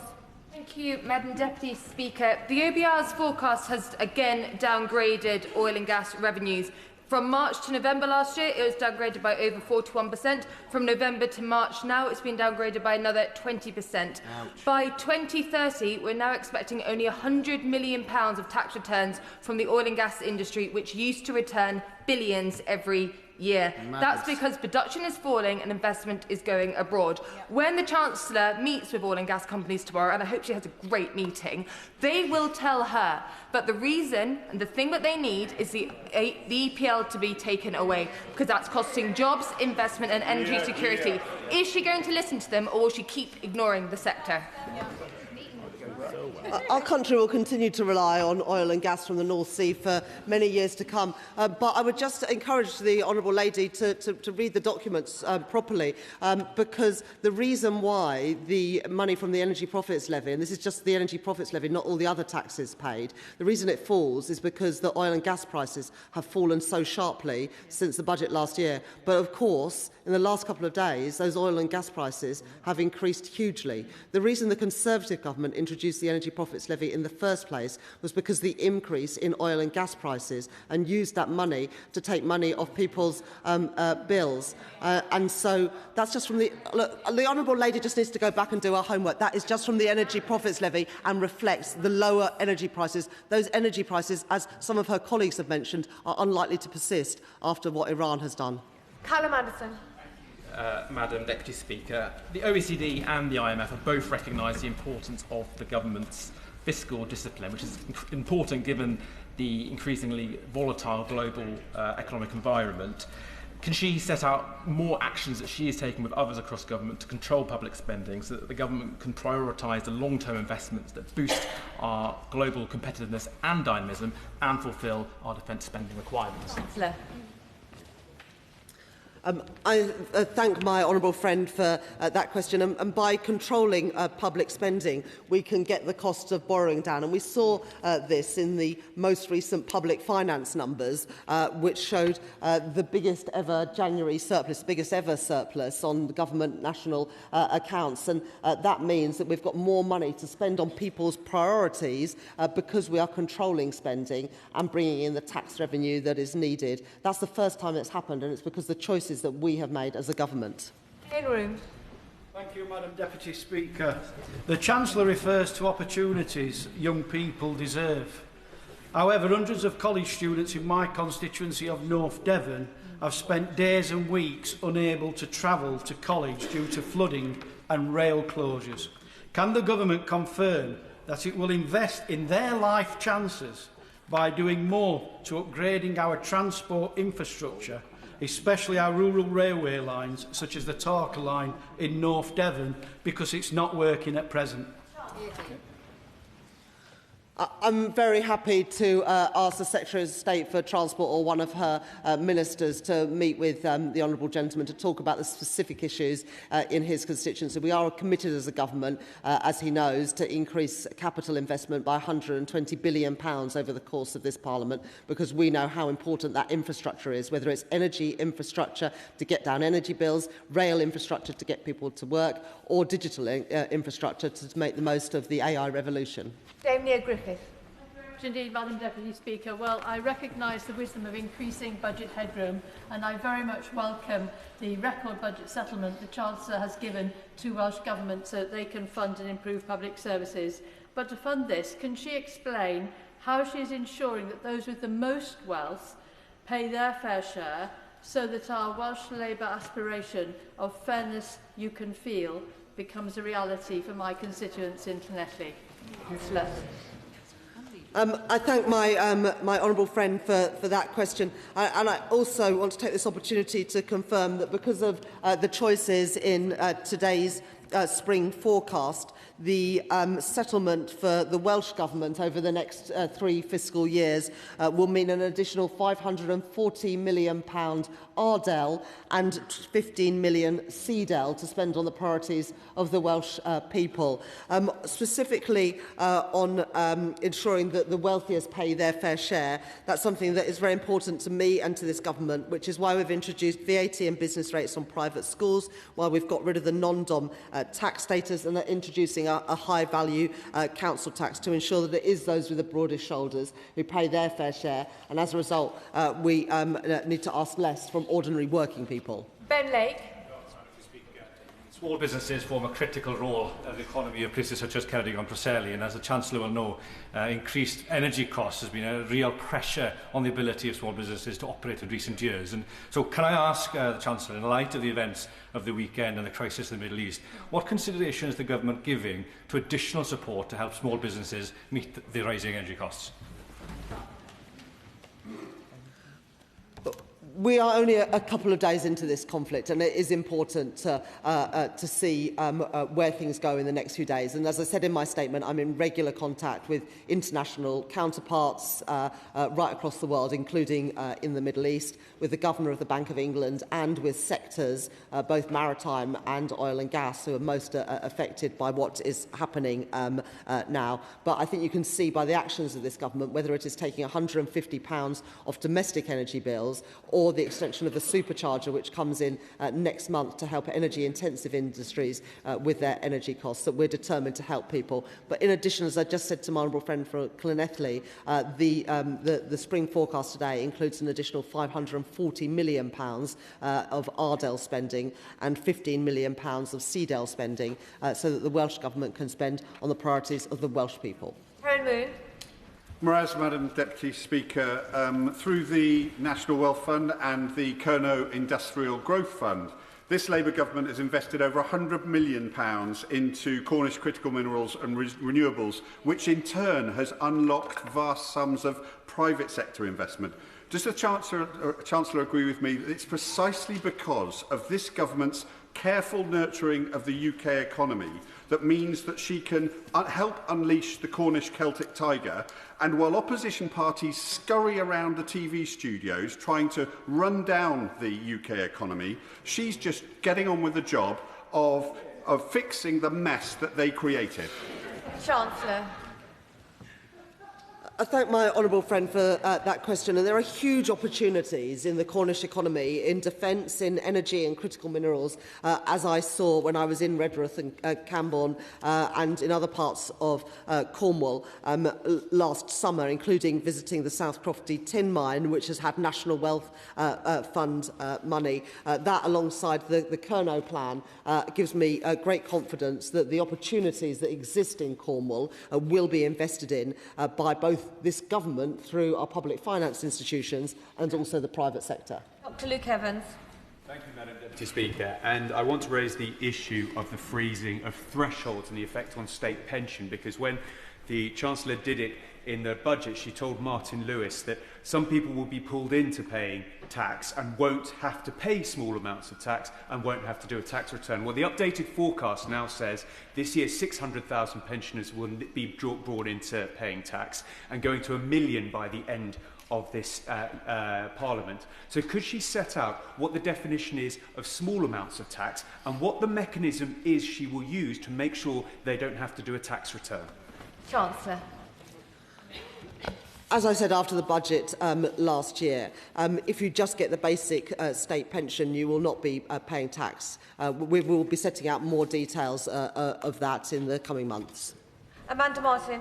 Thank you, Madam Deputy Speaker. In Portsmouth North, we know the reality we inherited from the previous government. People felt it in a closed shipyard, in stretched households, in Tory food banks that keep popping up everywhere, higher mortgage struggling, and high streets and pubs closing, education and SEND cuts and cuts to apprenticeships.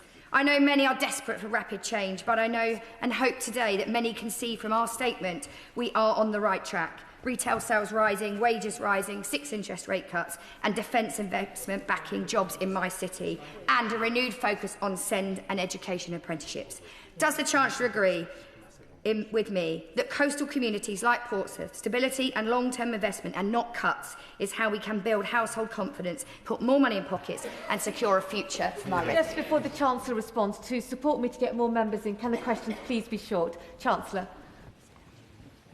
I thank my honourable friend for that question. I know in her Portsmouth constituency you'll be benefiting from Pride in Place funding to invest in those places that were forgotten by the previous government. Will benefit directly from the uplift in defence spending, not just in ensuring our country's security, but good jobs, paying decent wages in Portsmouth. And our reforms to the Green Book means that coastal communities will get their fair share and will get an opportunity to bid for funding to help grow their economy through the £120 billion we're putting in for capital investment. Madam Deputy Speaker, if lifting the two-child benefit cap is such a moral imperative of this Labour government, could the Chancellor advise the House why it was that only 20 months ago a commitment to do so was entirely absent from the Labour Party manifesto, and why it was that 19 days after that election they withdrew the whip from 7 Labour MPs for the apparent crime of voting for that moral imperative? Chancellor. I've always been clear that any policies that this government will announce will always be fully costed and fully funded. And it wasn't until the budget last year that I was able to guarantee that. We set out how that would be funded through the gambling tax and also cracking down on tax avoidance and tax evasion. But perhaps the honourable gentleman could advise why he wants 500,000 children to return straight into poverty. Sarah Coombs. We've heard a lot about young people today, but in my constituency of West Bromwich, the thing young people really want is the chance to own their own home. But for years, they've been locked out of that because of sky-high mortgage rates, thanks to the policies of the party opposite. I welcome the 6 interest rate cuts that have been overseen under this government. And can the Chancellor elaborate on what more we are doing to help young people in West Brom get on the housing ladder and bring down the costs of borrowing? I know that families and young people in West Bromwich and across the country want to get on the housing ladder. That's why we've committed to build 1.5 million new homes in this Parliament. It's why we have returned stability to the economy, allowing the Bank of England to cut interest rates 6 times. And it's also why, in my Mansion House speeches, I've announced regulatory reforms to make it easier for banks and, crucially, building societies to lend more to first-time buyers, and they are doing just that. Madam Deputy Speaker, the Chancellor must be concerned that none of the good news she shared with us today is being felt by people in the real world. Inflation is down, but she will know that that doesn't suddenly make things more affordable. And interest rates are down, but she will know that millions this year, when their fixed rate terms expire, will lock into higher rate deals.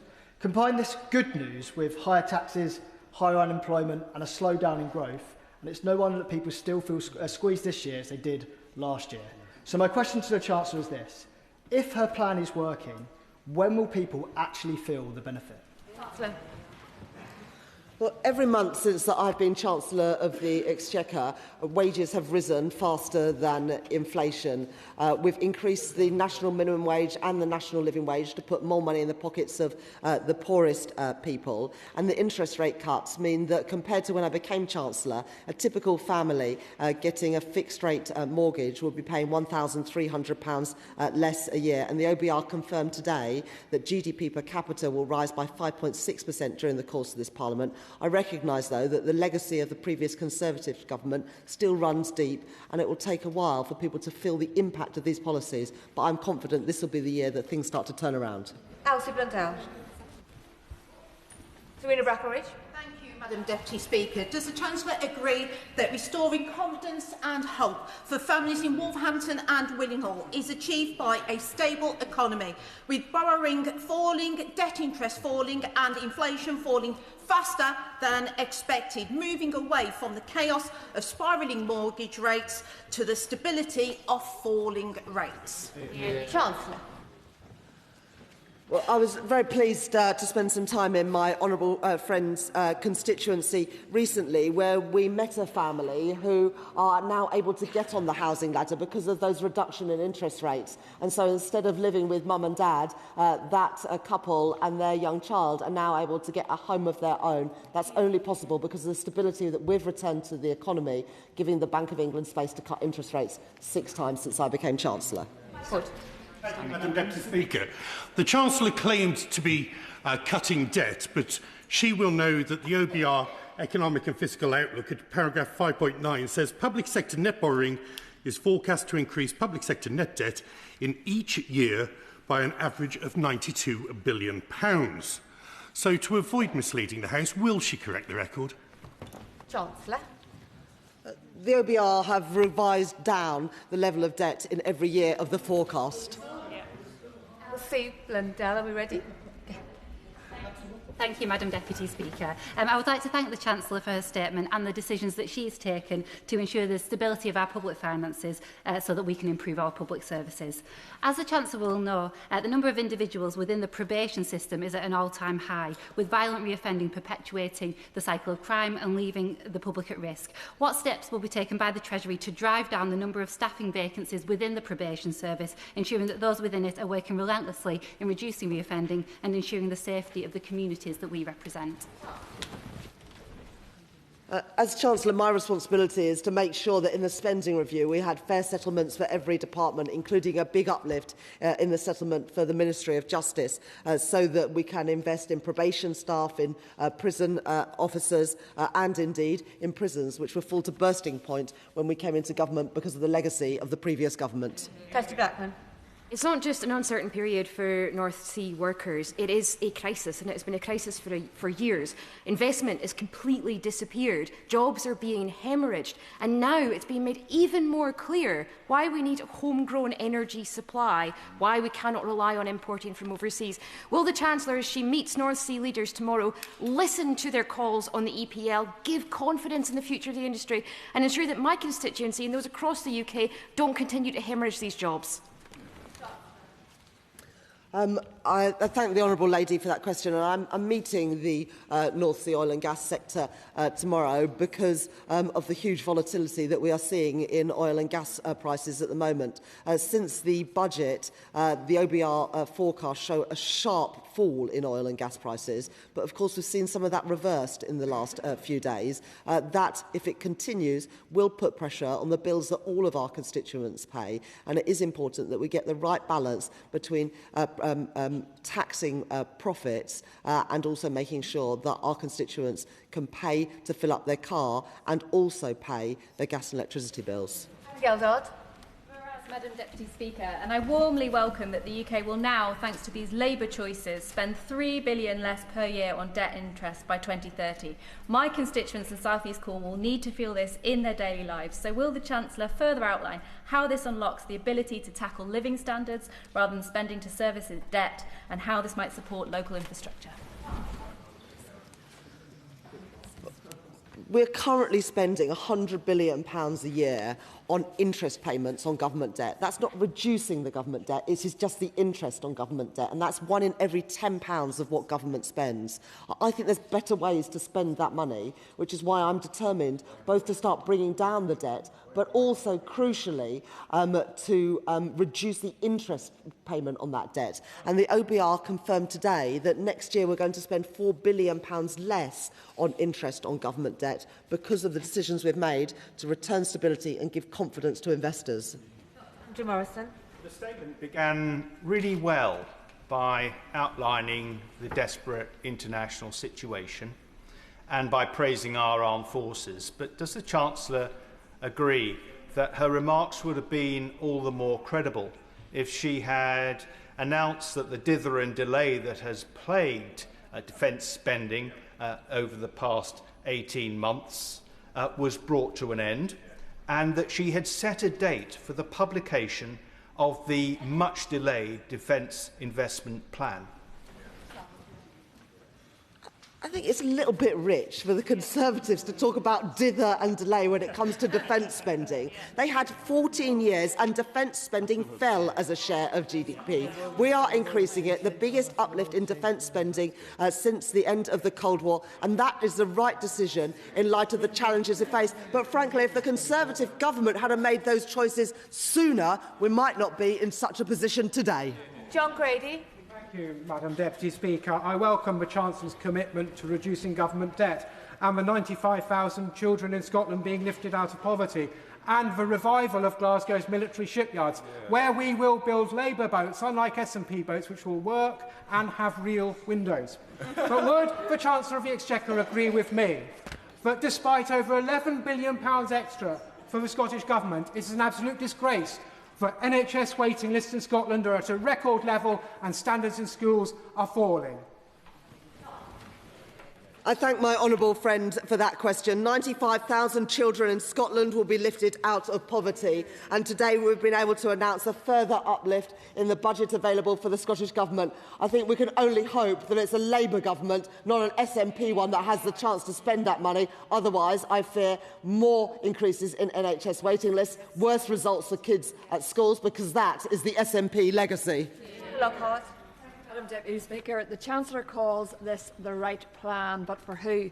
For farmers being taxed to death, waspy women who are still waiting for justice, for small businesses and hospitality firms barely surviving, for hard-working childminders who are set to lose their 10% tax allowance. With energy price rising excessively because of the escalating conflict involving Iran, families and businesses are already worrying about heating their home or filling their cars. They have heard absolutely no hope, nothing today. What they see is soaring public spend on housing and support for asylum seekers, unachievable and expensive net zero spend, while their own bills are rising. When will this government put hard-working British families first? Well, it was a Northern Ireland Executive who came to us asking for additional money this year to fund their priorities, which we have given, and also in today's settlement an extra £380 million in day-to-day spending and £10 million in capital spending for the Northern Ireland Government to invest. If the Honourable Lady doesn't want that money, I'm sure other parts of the country would. Catherine Atkinson. Thank you, Madam Deputy Speaker. Derby will be the home of Great British Railways, which, with rail continuing its journey back into public ownership, will be focused on serving passengers rather than profit. Under the previous government, rail fares rose by 60% between 2010 and 2024, and now, with Labour, they are frozen. Does the Chancellor agree with me that bold measures like this to tackle travel costs will help bring down the cost of living? I was really pleased in the budget last year to announce the plan for Derby alongside my honourable friend and her neighbouring MP in Derby, as well as the Mayor of the East Midlands. Derby will benefit from hosting Great British Rail in the way that we will all benefit from better train services under Great British Rail, and Rolls-Royce will benefit from higher defence spending and higher energy spending, including on small modular reactors, bringing more good jobs, paying decent wages to Derby. Thank you, Madam Deputy Speaker. Blairite policies told 50% of my generation to go to university. And looking back at the conversations, rarely did anyone ever talk about who would pay for these students to go to university, and then how the jobs market would then take on this amount of graduates. Now, it's clear that the student finance system doesn't work at the moment. And the goalposts keep shifting with government policies. I think there is a cross-party view that something does need to be done about this. So does the Chancellor view this as a serious issue, and what does she plan to do about it?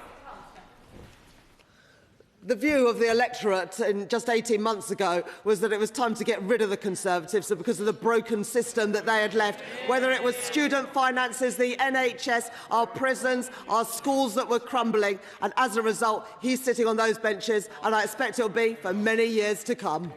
Finger. Thank you, Madam Deputy Speaker. Does my right honourable friend agree with me that we saw from the Shadow Chancellor's performance that the number of times that a politician points their finger is often inversely proportional to the number of valid points they make? And the valid points that really matter to my constituents in Rugby and the surrounding villages are that there have been 6 interest rate cuts under her chancellorship, inflation is coming down, we have the highest growth of European nations in the G7, and far too much more to mention here, Madam Deputy Speaker. It was a real pleasure after the budget last year to join my honourable friend at a community centre in Rugby, where I was able to talk to his constituents about the benefits of the £150 cut in energy bills. But the conversation I remember most of all in my honourable friend's constituency was with a woman who had lost her husband just 6 months before. She had 4 children and would benefit because of the changes that we had made by getting rid of the 2-child limit. That's a conversation I won't forget, and it's the difference that we are making as a party in government. Dinenage. Thank you, Madam Deputy Speaker. Monkton Elm Garden Centre, with its 400-cover restaurant employing 120 staff, have been hit by a £70,000 increase in their business rates this year as part of a £178,000 cost put on by the last budget. What they would like to know from the Chancellor is if the government won't accept the 5% cut in VAT that Liberal Democrats would fund from a tax on bank levies, by the way, not from cutting services, would the Chancellor nonetheless extend the 15% discount to pubs on their business rates to restaurants and give our local businesses the support they need and give everyone the boost they want to see in our economy? Thank you, Madam Deputy Speaker. As the honourable gentleman knows, we are currently conducting a review of how the Valuation Office calculates business rates, including for our hospitality sector. But the last time the Liberal Democrats were in office and they had a choice over VAT policy, they increased it from 17.5% to 20%. So I'm not really sure why the public should believe that this time there's somehow going to be different. Graham Downey. Deputy Speaker, and can I thank the Chancellor in her statement for acknowledging the incredible contribution of the workforce at Rosyth in the rollout of the Type 31 frigate just last week. And I also thank the Chancellor for the ongoing investment in energy infrastructure, particularly as we see increasing challenges in the Middle East coming towards energy bills. Can I ask her, as she has done up to now, to make sure that we keep an eye on that situation with energy bills and that we're making sure we're investing wherever possible for our future energy security, but also to help people in the short term where necessary? It was a real honour for me to be able to visit my honourable friend's constituency and see the Type 31 frigates being built there. This government is investing in defence and also investing in the skills of our young people so that they can get the jobs in these expanding sectors, unlike the SNP government in Scotland, who aren't investing in our young people. And as a result, too many defence companies are having to bring in labour from abroad because of the SNP's dislike of defence spending. Thank you, Madam Deputy Speaker. For all the Chancellor's words about forecasts, reality bites when the real unemployment figures are examined.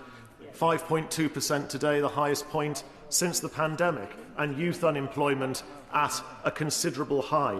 So instead of relying on forecasts that are never, ever right, how many more people need to lose their job and how many more young people need to go without one before the Chancellor accepts it's her policies that aren't working? Well, the previous government presided over a 113,000 increase in young people not in education, employment or training, and the number of youth apprenticeships was cut by 40%. So why does the honourable gentleman think that unemployment amongst young people is a challenge? Because of the decisions that the previous government made. That is why we are putting over £800 million into a youth guarantee. It's why we're putting more money into further education that his government failed to do, and it's why we're expanding the number of youth apprenticeships. We recognise there's a challenge. The difference between our party and his party is that we're doing something about it, and they never did. Thank you very much, Madam Deputy Speaker, and I thank the Chancellor for her statement and welcome the OBR forecast that unemployment will reduce to 4.1% by the end of the Parliament. No doubt driven by excellent policies like the youth guarantee and the apprenticeship reforms. The NEET rate does remain stubbornly high, though, in the UK. So may I urge her to target any additional headroom that may be available to help more young people into work and training? Investing in young people is good for them, it's good for society, and it's also good for the UK's finances. It's also the best way to reduce our welfare bill in the long term. Well, this government is investing in young people, whether it is ending the two-child limit, investing in further education that was neglected by the previous government, increasing the number of young people who can go on to study apprenticeships, or indeed the youth guarantee worth more than £800 million. But as I said in my statement today, we do want to do more to tackle the legacy that was we inherited from the previous Conservative government to ensure that more young people get the opportunity of work, training or a college place. Thank you, Madam Deputy Speaker. Given what's happening in the Middle East at the moment, there's a concern that petrol and diesel prices will spiral up. If that happens, so too will taxation revenue on fuel. Can she commit today to keep taxation revenue at its current level, thereby reducing tax on fuel to help ease any future cost of pressure? I think you can see from the policies that we've introduced over the last year that we're determined to address the cost of living challenges that we inherited from the party opposite, whether it is freezing rail fares, freezing prescription charges, extending the 5p cut in fuel duty until September this year, or indeed introducing Fuel Finder so that we can have better competition in amongst forecourts to bring down petrol and diesel prices. But of course, as I said in my statement, we're carefully monitoring the impact of what is happening in Iran and the Middle East, and we'll do everything in our power to ensure that working people do not pay the price for that conflict. Thank you, Madam Deputy Speaker. Now, we know that the volatility of oil and gas prices have driven the high cost of living over the last decade. And we also know that renewables cut the wholesale costs of electricity because it reduces the amount of time electricity prices are driven by gas. So does the Chancellor agree with me, given the inevitable impact of the events in the Middle East, that our drive for clean energy is the right thing to do both for bills and for the economic stability, and that the people who are advocating a continual reliance on oil and gas and not investing in clean energy are actually committed to higher bills and committed to our continued reliance on foreign instability? Chancellor. Oil and gas are going to play an important part of our energy system for many years to come, including oil and gas that come from the North Sea. But we do need to improve our energy security. That was the lesson from Ukraine that this government are addressing by investing in small modular reactors at Sizewell C, but also in wind farms and solar farms, because we have got to wean ourselves off foreign oil and gas and prices that are dictated by international markets. That's why we are investing in clean energy, and what we're seeing unfold in Iran and the Middle East at the moment shows how necessary those policies are. Thank you, Madam Deputy Speaker. A large economy of my constituency of Stratford-on-Avon depends on hospitality, tourism and our independent high streets. Pubs, cafes, arts venues, restaurants, hotels are telling me that they are being squeezed from every direction: higher employer national insurance, rising energy bills and uncertainty over business rates relief. Does the Chancellor understand the cumulative damage this is doing to communities like mine, and will she commit today to proper business rates reform and targeted support for hospitality and leisure? The best thing we can do to support our high streets and small businesses is ensure that more people have more of their money in their pockets to spend not on the essentials but the things that they want to do. That's why we're taking £150 off people's energy bills. This is why we're frozen prescription charges and also freezing rail fares as well, so that people have got more money to spend on what they want to do rather than just on the essentials, including in local shops in her constituency. Deputy Speaker, I thank my right honourable friend the Chancellor for her statement. Whether it's delivering a record-breaking fair funding settlement for our council or backing Team Derby, this government is definitely turning the page on years of brutal Tory austerity. However, many in our city still feel left out and left behind because of the depth of those austerity cuts. Will the Chancellor work and give every neighbourhood the tools they need so every place is a place decent to live in? I thank my honourable friend for that question. And I think it gets to the heart of the issue that we have done an awful lot in the last year and a half to bring down interest rates, to ensure people have got more of their own money in their pockets. And there's more of that to come, with a two-child limit going from April, the £150 off energy bills from April, the changes to rail fares that happened last weekend. But this is all against a backdrop of 14 years of people being made worse off by the choices of the party opposite. I don't expect people to feel all the benefits of the change we've made straight away, but the changes coming in the next few months, I do believe, will start to be felt in the pockets of people in Derby and across the country. The government wants growth. We all want growth. But surely the Chancellor can see that by extending the marine greenhouse gas emission regulations to the ferries, which are the economic lifeline to Northern Ireland, in circumstances where there aren't any zero emission alternatives, surely she can see that that carbon tax is going to add hugely to consumer costs of my constituents and is going to disincentivise growth. So will she look again at that imposition, particularly in circumstances where the Scottish Islands, who equally depend on the ferries, have been given an exemption? I thank the honourable gentleman for that question. It is important that we wean ourselves off oil and gas prices that are set on international markets, but I absolutely accept the point he's making. I'm very happy to suggest that the relevant minister meets with the honourable gentleman. David Burton-Sampson. Thank you, Madam Deputy Speaker. The impact of the Liz Truss budget in September 2022 affected many homeowners, with mortgage rates shooting up and the average 2-year fixed exceeding 6%. And working in the mortgage industry, I saw the impact this had on working people's finances. Whilst it's still being felt, does she agree with me that it's because of the actions of this Labour government in restoring economic stability that we've seen 6 interest rate cuts since the general election, a welcome relief for many, unlike the parties opposite who have no credible plan and would return this country to the devastating days of Liz Truss? I thank my honourable friend for that question, and he speaks with authority about mortgage costs, given the jobs that he did before he became a Member of Parliament in Southend. And it is true that since the general election, somebody getting a fixed-rate mortgage will be paying £1,300 less a year than they were when we came into office. That means they have more money to spend on their high streets, on their families, on the things that matter, not just paying for the essentials, the price of which all went up under the Conservatives. Chris Curtis. Thank you, Madam Deputy Speaker. Economic policies introduced by the previous government piled more and more pressure onto my generation, adding to intergenerational unfairness. And nowhere is that more clear than with Plan 2 student loans. To declare my interest, I still owe more than £40,000. Now, the policy proposed by the party opposite won't do anything to alleviate cost of living pressures on young people now.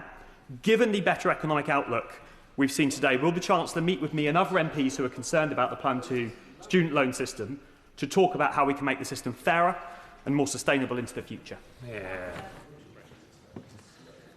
I thank my honourable friend for that question. To help the generation that he speaks about, we've introduced the Renters' Rights Bill, and we're also bringing down interest rates and inflation, which makes it easier to get on the housing ladder, but also, of course, crucially, reduces the interest rates on both Plan 2 student loans and other student loans which were frozen for 10 years, the threshold, under the previous government. Alex Burrows-Curtis. Andrew, I'm so sorry. I was staring at you and thinking of them. Go for it. Accepted, Madam Deputy Speaker.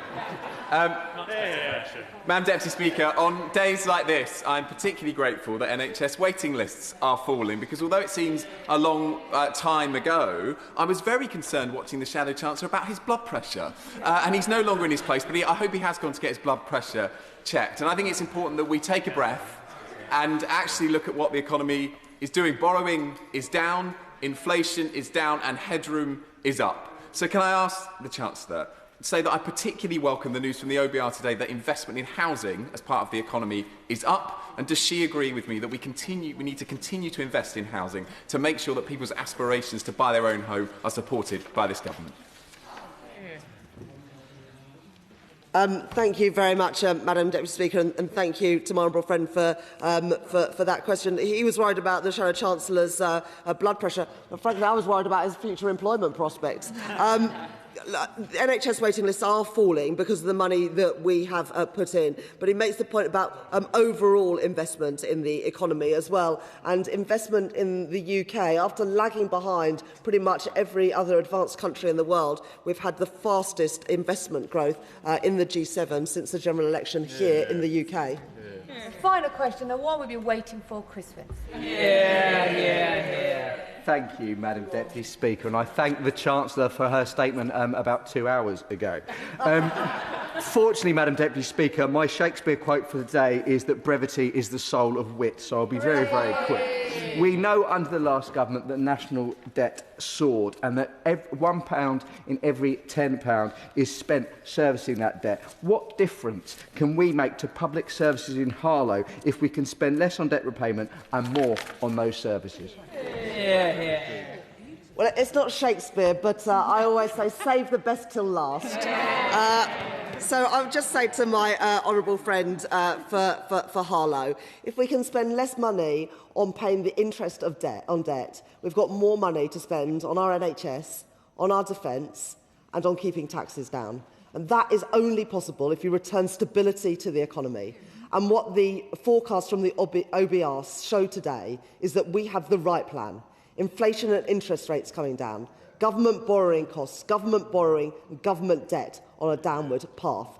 That compares to the previous government that lost control of the public finances and, as a result, lost control of family finances. In 18 months, we've begun to turn that around. Is there more to do? Absolutely. But we have started on that course. And if we stick to the plan, the prize at the end is huge. That is the end of the spring forecast. I'll allow the Chancellor on the front bench a moment to shuffle over. I've just got to rush and do so. I'll be right back.